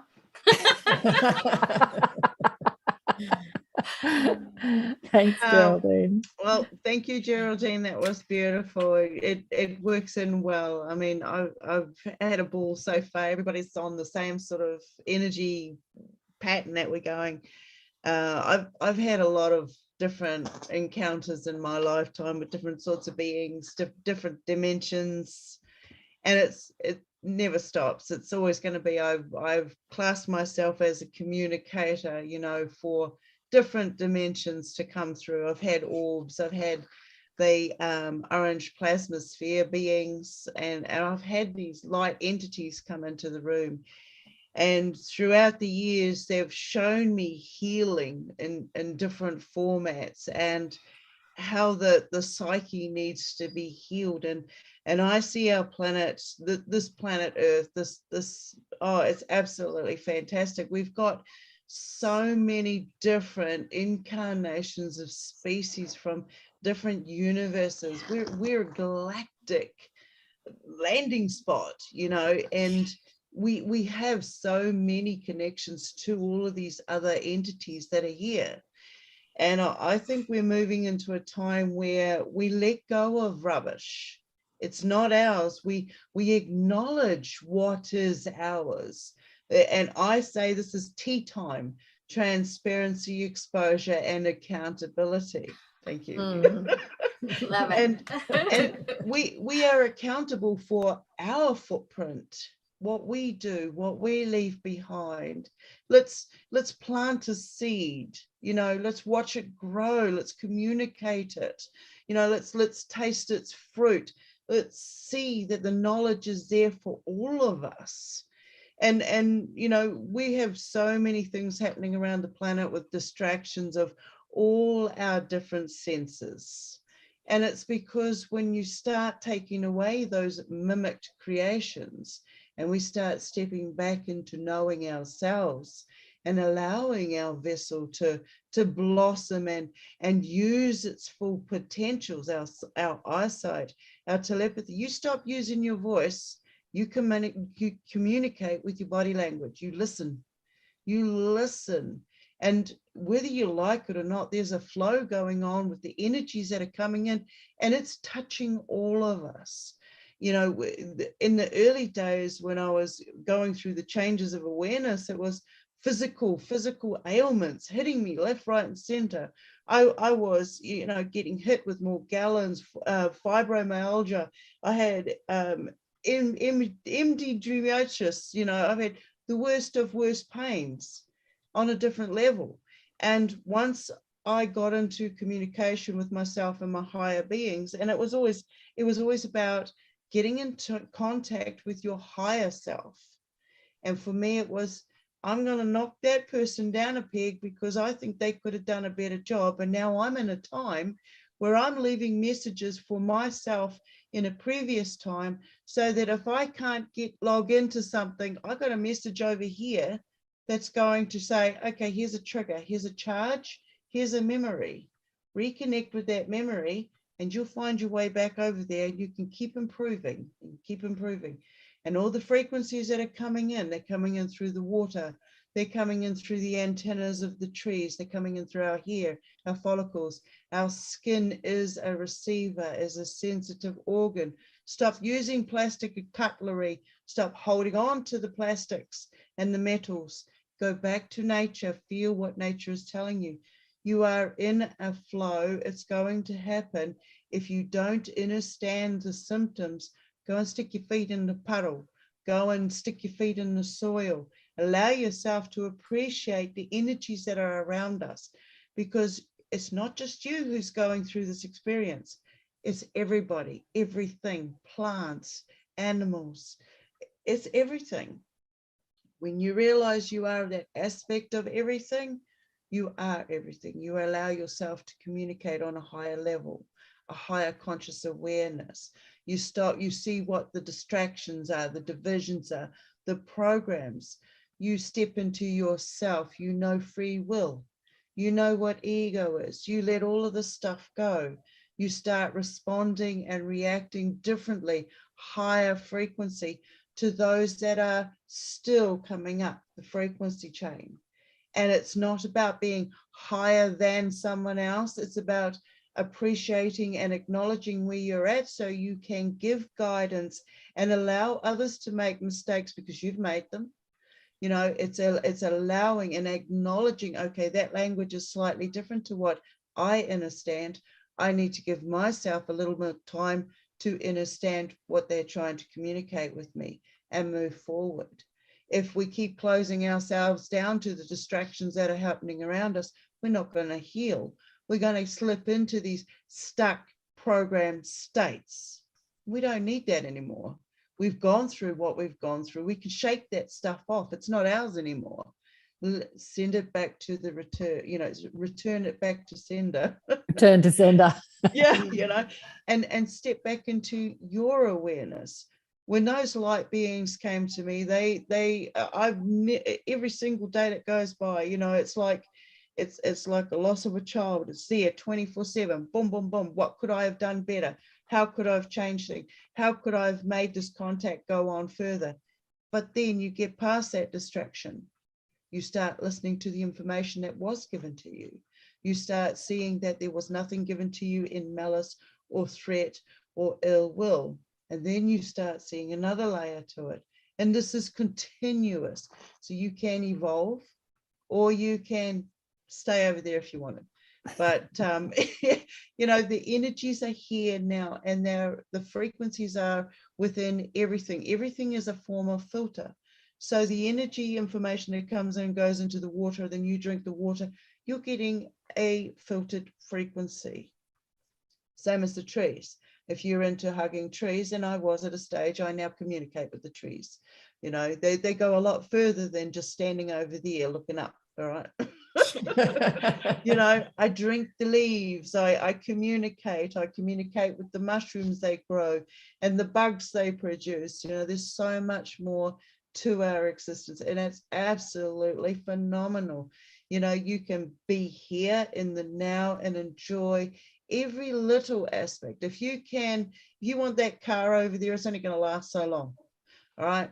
You go and plant a seed, you get to see the beauty of it growing. You get to watch that cat grow, or whatever's happening around you. Even if you're stuck in these concrete high-rise buildings, and I wish you could get out of there as fast as you can, but if you're stuck in there, grow a plant. You've got your windows. All my windows around my house are no longer just windows. I live in basically what you call a greenhouse, a conservatory, plants on every windowsill, all right? Because we have that oxygen. We have let go of the nature that came in. We were higher oxygen breathing beings. We had longer lifespans. We had so many abilities. The distractions, the mimics, the illusions are all gone again. We can step back into those abilities, and we are. When you don't have a voice, the voice is for singing, frequency, healing, your touch, your telepathic abilities. They're all coming back online. So for those that are coming back into the now, and all of a sudden you've got an awareness here and awareness there, let it happen, appreciate it, allow it to come, and don't worry too much about what they say out there, that you're crazy, you're talking to yourself. Of course, there's going to be a branch of beings out there who are going to not agree with you because they're not of your frequency. But don't let that stop you from going with the flow. Thank you, Stone. Thank you. I think be aware of your energy, because we are light energies. Yeah, that's beautiful. Thank you. Sorry to cut you off, but it's all good, mate. I'm looking at it's all good, mate. I'm looking. You know, I'm looking at the time. I'm looking at the time. We'll probably run over, but I just wanted to mention that we're streaming on 3 YouTube channels, and I wanted to honor Neil Steinfeld for New Realities, and Alan Steinfeld, New Realities, Neil Gore, Portal to Ascension, and my YouTube channel. And there's lots and lots of comments of thanks and gratitude.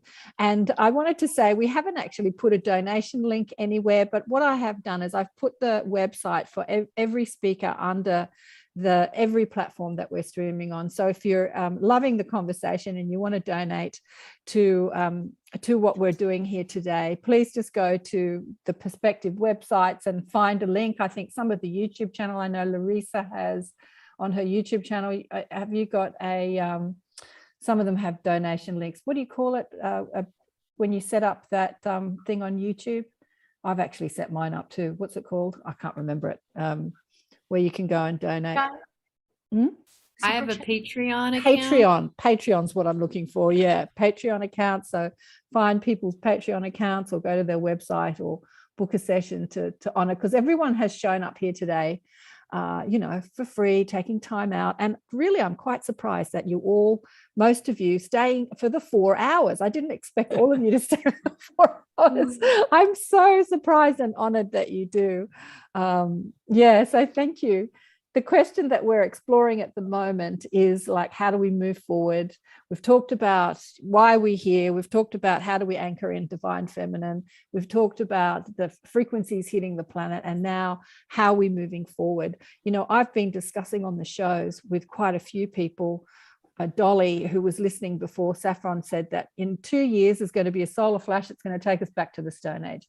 And then I had Sarah on the show this week that said, the beings of light that are channeling through her patients are saying, we're going to go through a slow evolution. And then we've discussed today in this panel that there's going to be some light thing that's going to wake us up sort of instantly. It's going to be a fast evolution. So there are many concepts being discussed about the future, and how we can move, with all these concepts being discussed, with all these different perspectives, how can we move forward? Who wants to go next? And thank you, Stone. That was beautiful. We've got a few hands up. We have all hands up. I think Vivian went up first, and then Barbara, and then Larissa. Beautiful. Thank you. Thank you, Sheila. I love the question, what is my vision for the planet and how do we move forward from here? My vision for the planet is very much a vision of unification. It brings me so much joy and happiness, a profound divine happiness, when I see human beings stepping into their best light, helping each other, caring, paying attention, instead of being so separated in their own mind, on the phone, the devices, busy in their thought process, and being able to be there. One of my favorite things to do is just sitting in a public place and observe. I become an observer. I feel like I'm an interdimensional observer, watching the interaction between beings, between people. And being able to pay attention to an animal that comes to you. Pay attention to the trees, the way they talk, they speak of their history, to the language of their roots, the language of energy. My vision of this earth is a unification, like the Octorian that I represent so deeply in my core. We come from a realm of great unification, and we have many planets within our realms, and we all in that unification with each other. We're still embracing the seal of individuality that allows you this unique expression, at the same time understanding that you are part of a vast network of interconnection, intelligence, movement, presence, and everything is part of the fabric of your being. So my vision of the earth is the metamorphosis, the crystallization of the earth, for finally she can finally take a deep breath of sigh. I let go of the 3D dimension, and we are shifting together, all together in the 5th dimensional reality. Now, please understand that there are some soul on this earth who have already chosen to continue to evolve on the 3rd dimensional plane. And there will be those who will be embracing the bridge of the 5th dimension. What is important the most is that everyone, every soul, is given an opportunity to continue to evolve, to continue to journey from where they are and what is serving their evolutionary process the best. Nothing is in vain. Everything counts. So every thought that you have, we invite you to feel clear the quality of your thought forms. Understand that you are constantly emanating energies, whether it's your unconscious level or consciousness. Your body are shifting into a new human cosmic design. And what does it mean is that your physical form, we will look at the holographic aspect of the human template. It's just pure energy codes that are evolving, creating, giving form to a new conduit, be able to bring in the dimensional earth matrix, building higher dimensional bodies. We talk about the crystallization. We also see the diamond light coming back to the planet, elevating consciousness, being able to integrate soul aspects that serve your life path.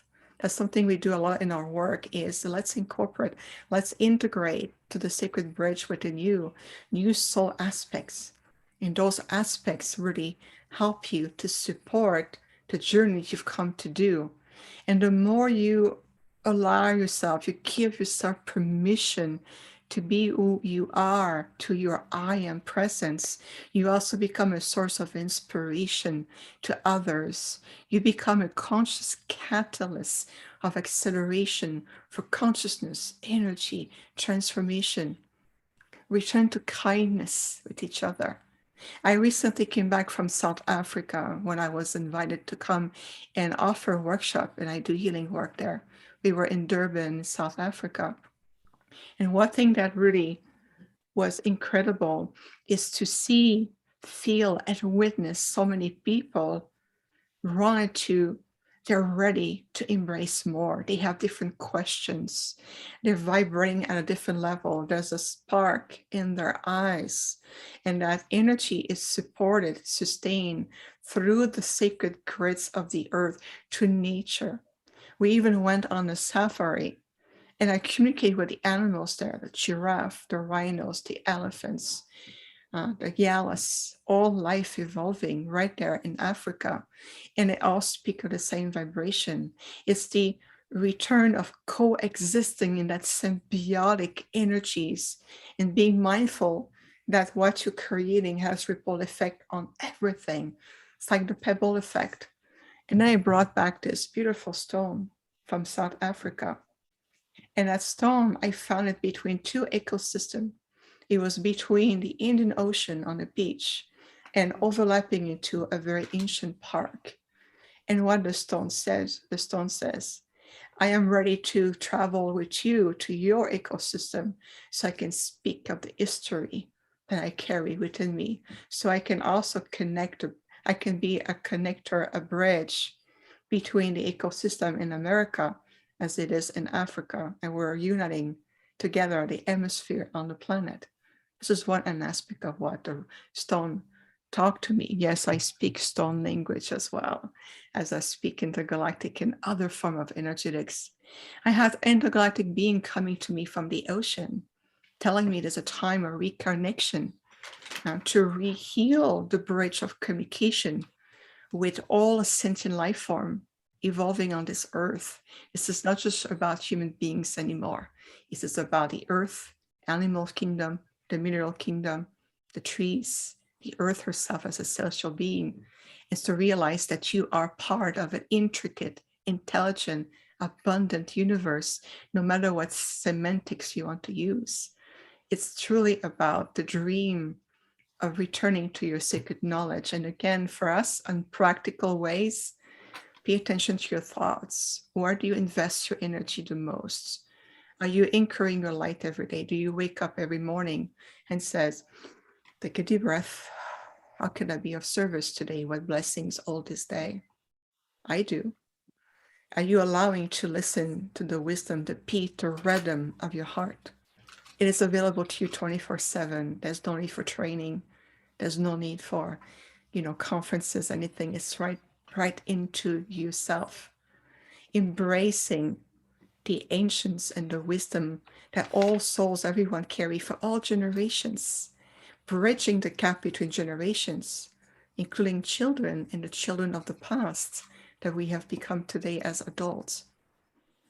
It's allowing yourself to realign with different form of vibrational languages that your body speaks as an intelligent, holistic system, and your consciousness contribute to your well-being, your health, how you evolve, how you connect, how you communicate, your presence, a return of state of beingness.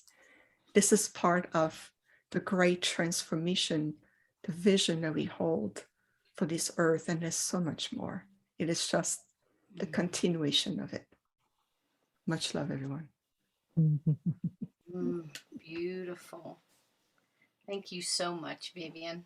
That was absolutely beautiful. Okay.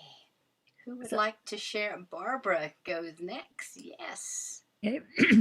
I feel in the things that I'm sharing that I'm coming from a very earthly, worldly perspective. And so many of you are really coming from a higher perspective. And I say that in all great respect. But I also do feel that, here we are living as human beings right here on the earth with all the things that are going on the earth. And some of them are wonderful. Some of them are neutral. Some of them are absolutely awful. But anyway, I'm encouraging us to do a lot of prayer and asking for help for the negative things going on the earth. We can pray to a God or an Allah or a Krishna or whomever we want to pray for, or we can pray to the universal consciousness. I think that all of existence, all of the universe says, all of the dimensions are conscious, and we can certainly give to them, and we can ask for help from them too. There is a group of extraterrestrial beings. They call the group the Alliance, and allegedly, from what I've been learning, they are doing a lot of help on the earth to rout out, child sexual slavery operations and things that really should not be going on here.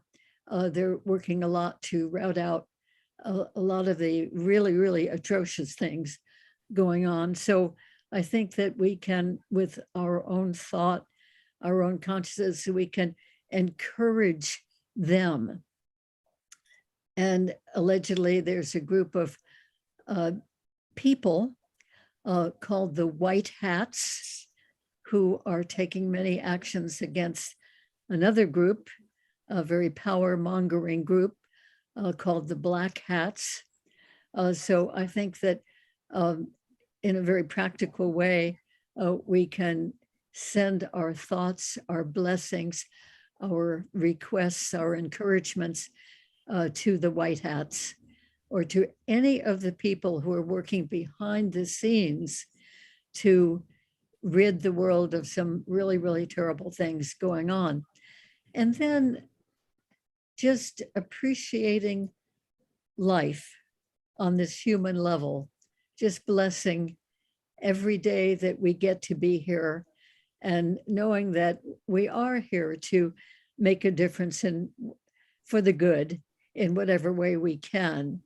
And I think part of that is pointing out to other people who, in one way or the other, are giving service to their fellow men, whether it's through their career or their hobby or their personal habits or whatever.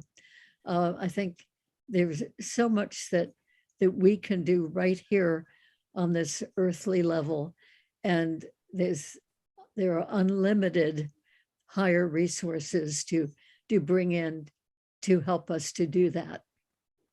So many blessings to all. Thank you so much, Barbara. That was so heartfelt. I'm getting even personal texts people sending to me telling me how much they enjoy listening to you. They just love you. Thank you. Thank you so much. I want to shout out to Myrna Rodriguez, who is who's listening on New Realities. She's been doing lots of commenting, and just say thank you. And she says she prays every day. There's lots of people. I haven't got it. And Rockers Los Angeles. Yeah, I think that these people, LA, Breezy, these people have been with us for almost 4 hours. I'm amazed. Yeah, I'm amazed. They're loving this conversation. I've got to say, I'm loving it too. Larissa. Yeah. I'm hearing so many beautiful expressions, like Stone mentioned it just recently. I mean, everyone here is mentioning how we have all of these beautiful access now to our multidimensionality, and getting to experience so much more than just that 3D consciousness, that default consciousness that we've been experiencing for so long. And now it's all coming online, all this connection, knowing that we are so much more than what we've been taught, what we've been conditioned. And with that, what and I know, like, through my own perspective, I'm going to share, like, given what I've gone through, right? We all have our own filters given our own personal experience. And what I am feeling and so grateful for is, with all this multidimensional experience of source love and connecting to the realm, for me, it's the Shiva Shakti realm of going completely into that ecstatic space of oneness, and knowing with every cell of my body that I am of the Godhead and that we all are Godhead. It's going into the future as we all start to experience this more and more, this awakening to who we truly are, which is source, which is this love, bringing that deeper wisdom, that awareness, that knowing into these bodies. Allowing that to come down, like God now wants to really embody into this feminine form that we all are, be it masculine or feminine. We are truly embodying into the divine feminine now, coming down. And with that is loving ourselves as the human. So it's the paradox that as we're opening to our multidimensionality and we're experiencing ourselves as the Godhead, it's receiving that into these bodies and loving the human and accepting the human and all that comes with that, like all of our insecurities, you know, all the ways that we compare ourselves to one another, having radical compassion and self-acceptance for these aspects of ourselves. I see this as being really, really important to integrate these enlightened aspects of who we are, is to, at the same time as we are coming into that, to radically, courageously face all the parts of ourselves that in the past that we've wanted to disown, what we will, you know, what we call like the shadow aspects of self, to gather around those aspects of who we are and have incredible compassion for them rather than disowning them. That has been my own journey as I've gone into incredible ecstatic states of oneness, into multidimensionality, is realizing that that's awesome. That's incredible to have those experiences, to know that I am everything, but to ground that and to integrate that by loving Larissa, by radically accepting the parts of Larissa that in the past I've been taught are not as pretty or not as acceptable or are a bit messy. Yeah, absolutely. She is your creation. We are our creation. The ego is the creation of the higher self. You know, the contrast, the density, the emotion. Exactly. It is this is our painting, like, love all of it. Yeah. It is our creation. Yeah. Yes. We are our own creation. Yeah. I see that, right, as the dance that we're doing here. And because the more and more we expand into that understanding and the awareness that we are all these frequencies, that we are everything, it comes back down into this body, grounding that into the earth, which gives us deep appreciation for being alive now and loving what is and all of what is. Loving what is. Yeah, that's what every conversation on YouTube, every conscious conversation on YouTube's about, isn't it? It's about love, really. We've just spent 4 hours. That's the thing. It's like, yeah, in the body, the love, the love, and loving that we're coming together, that we're having these conversations, that we're reaching out to one another, that we're embracing each other with our hearts, you know, and energetically, by coming into spaces like this, we're really linking arms with all these different perspectives, that we have our unique experiences of consciousness and how we're relating. And it all comes back to love, just grounding it in that love. It does. Thank you. Beautiful, beautiful women. How do you do that? Thank you, Vivian. Okay, we want a collective heart from all the goddesses. I'm not doing it. I'm not doing it very well. Oh, look at that! Doing it right. And now I need somebody to take a screenshot. Well, good luck. Good luck with that. Throw some more on. You're funny, Karen. Oh, wow. We've said a lot. There's been a lot said. We're coming up to the end of the 4 hours. But if anyone else wants, Sheila, you were going to do the ending. Am I off the run sheet? I'm off the run sheet. You were going to talk about the end, were you? Oh, I was. Let me grab it and see here. Yes. First, I want to see is there anyone else that would like to share? Leah, did you have anything you wanted to add? I'm just I feel it coming through, and I think it's just what Larissa said as well, and what Barbara and I said before as well. It's about, being up there is wonderful, but being here in the body is so important, and bringing the energy through. But it's like right now, and for the last half an hour, I've been feeling that there is a little message from there that wants to come through me in light language. And if it's okay, I'll just bring that through now as my little contribution. Ihuahelena masero, wahelena matutse. Iluchurashela Mariana Sario, Koteni Merwatse. Oluquaria namakalila masioro ketsenama. Arindesu yoto candera mahalaru. Onzero quatsi. Inzukuharini metsukwane. Alilu kurotsu.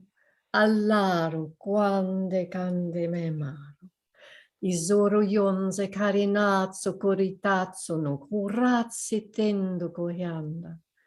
Allaru chionda de selo. Arindezzo no macarinzo, alilando corondossari, ilo quandi dinamasioro, alilaro corionzotto. Yasioro, yasioro,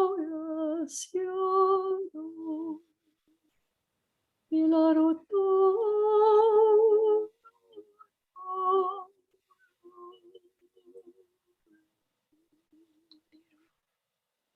Maru quasi aquarina, induro chiose arunta, inde crase yutsuni, anzeruta, andosai.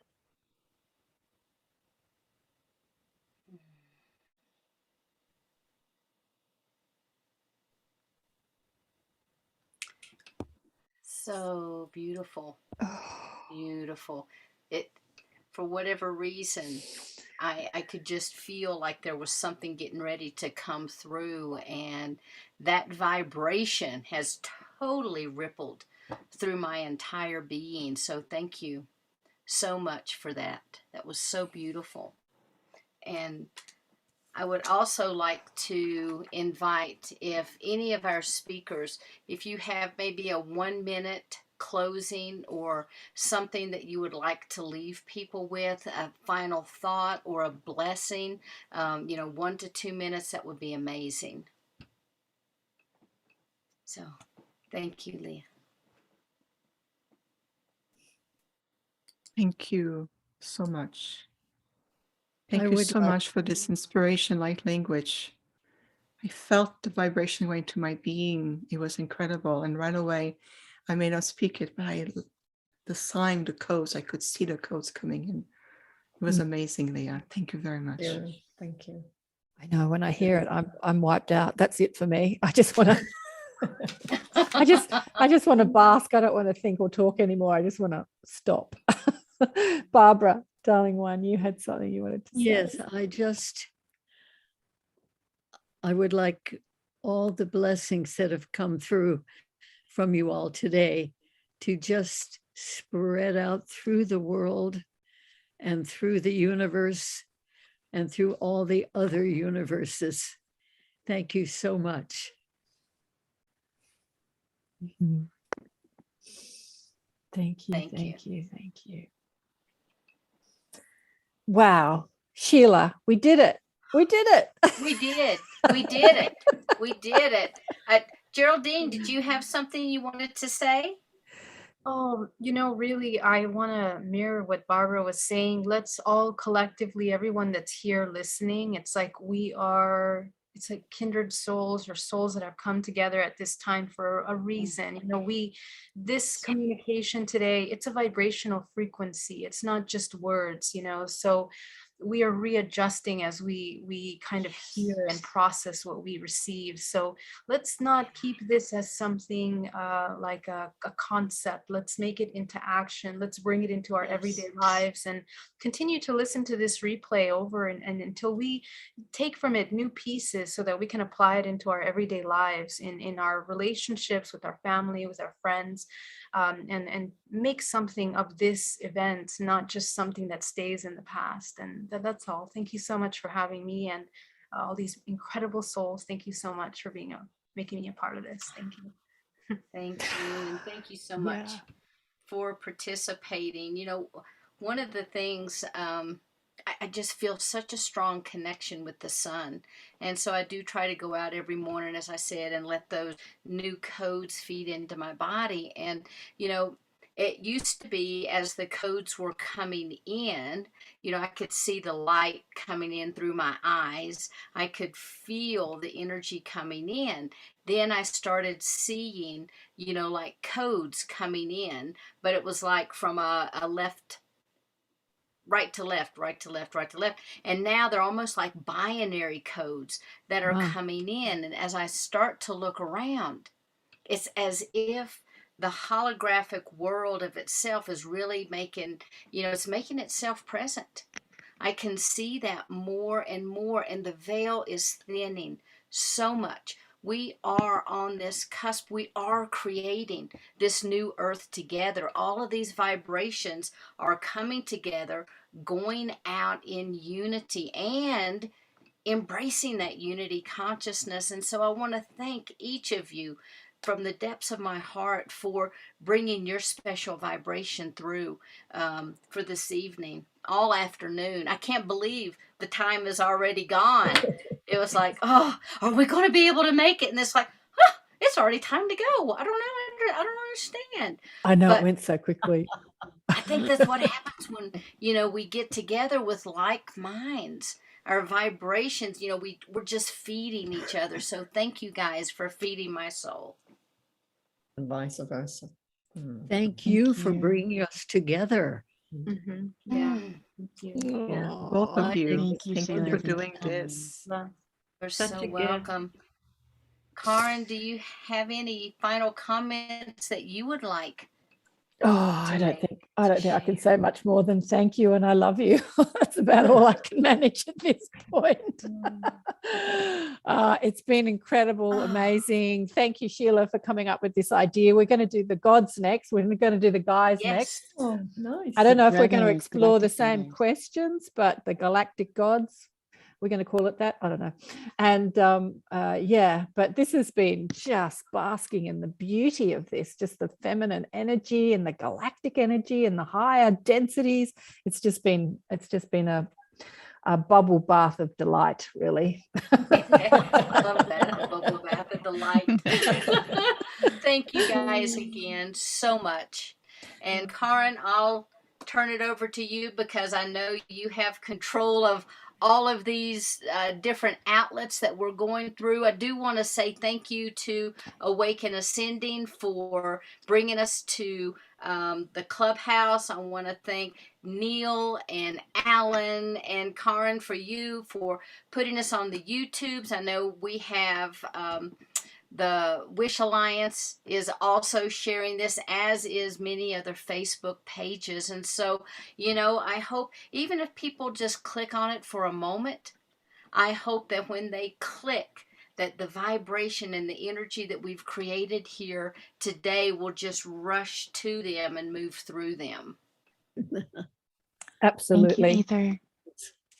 Thank you. And just reminding everyone that underneath all the streaming platforms is everybody's website if you want to go and check out all these amazing goddesses and give them a donation, especially the musicians. I have a special, because I used to run a conscious music channel online, and I have a special place in my heart for musicians who put out their work tirelessly to the world, and people stream their work, and it's not really a paid gig. So yeah, especially to the conscious musicians that are putting out the most incredible frequencies into the planet. And Leah's work, and Larissa, I don't know if you wanted to do anything live, Larissa. I think we might let you go. You've had a big day, and what I might do is just replay what I played at the beginning. I might play at the end, and that's Leah's beautiful Sky Gods. So shall we do that and say goodbye and thank you to everybody? Yes. So good night, Much everyone. love. Thank you, so much everyone. for It's being been with us. Much love. Mwah. Good Thank night. you. So much love. Thank you. You. Thank you.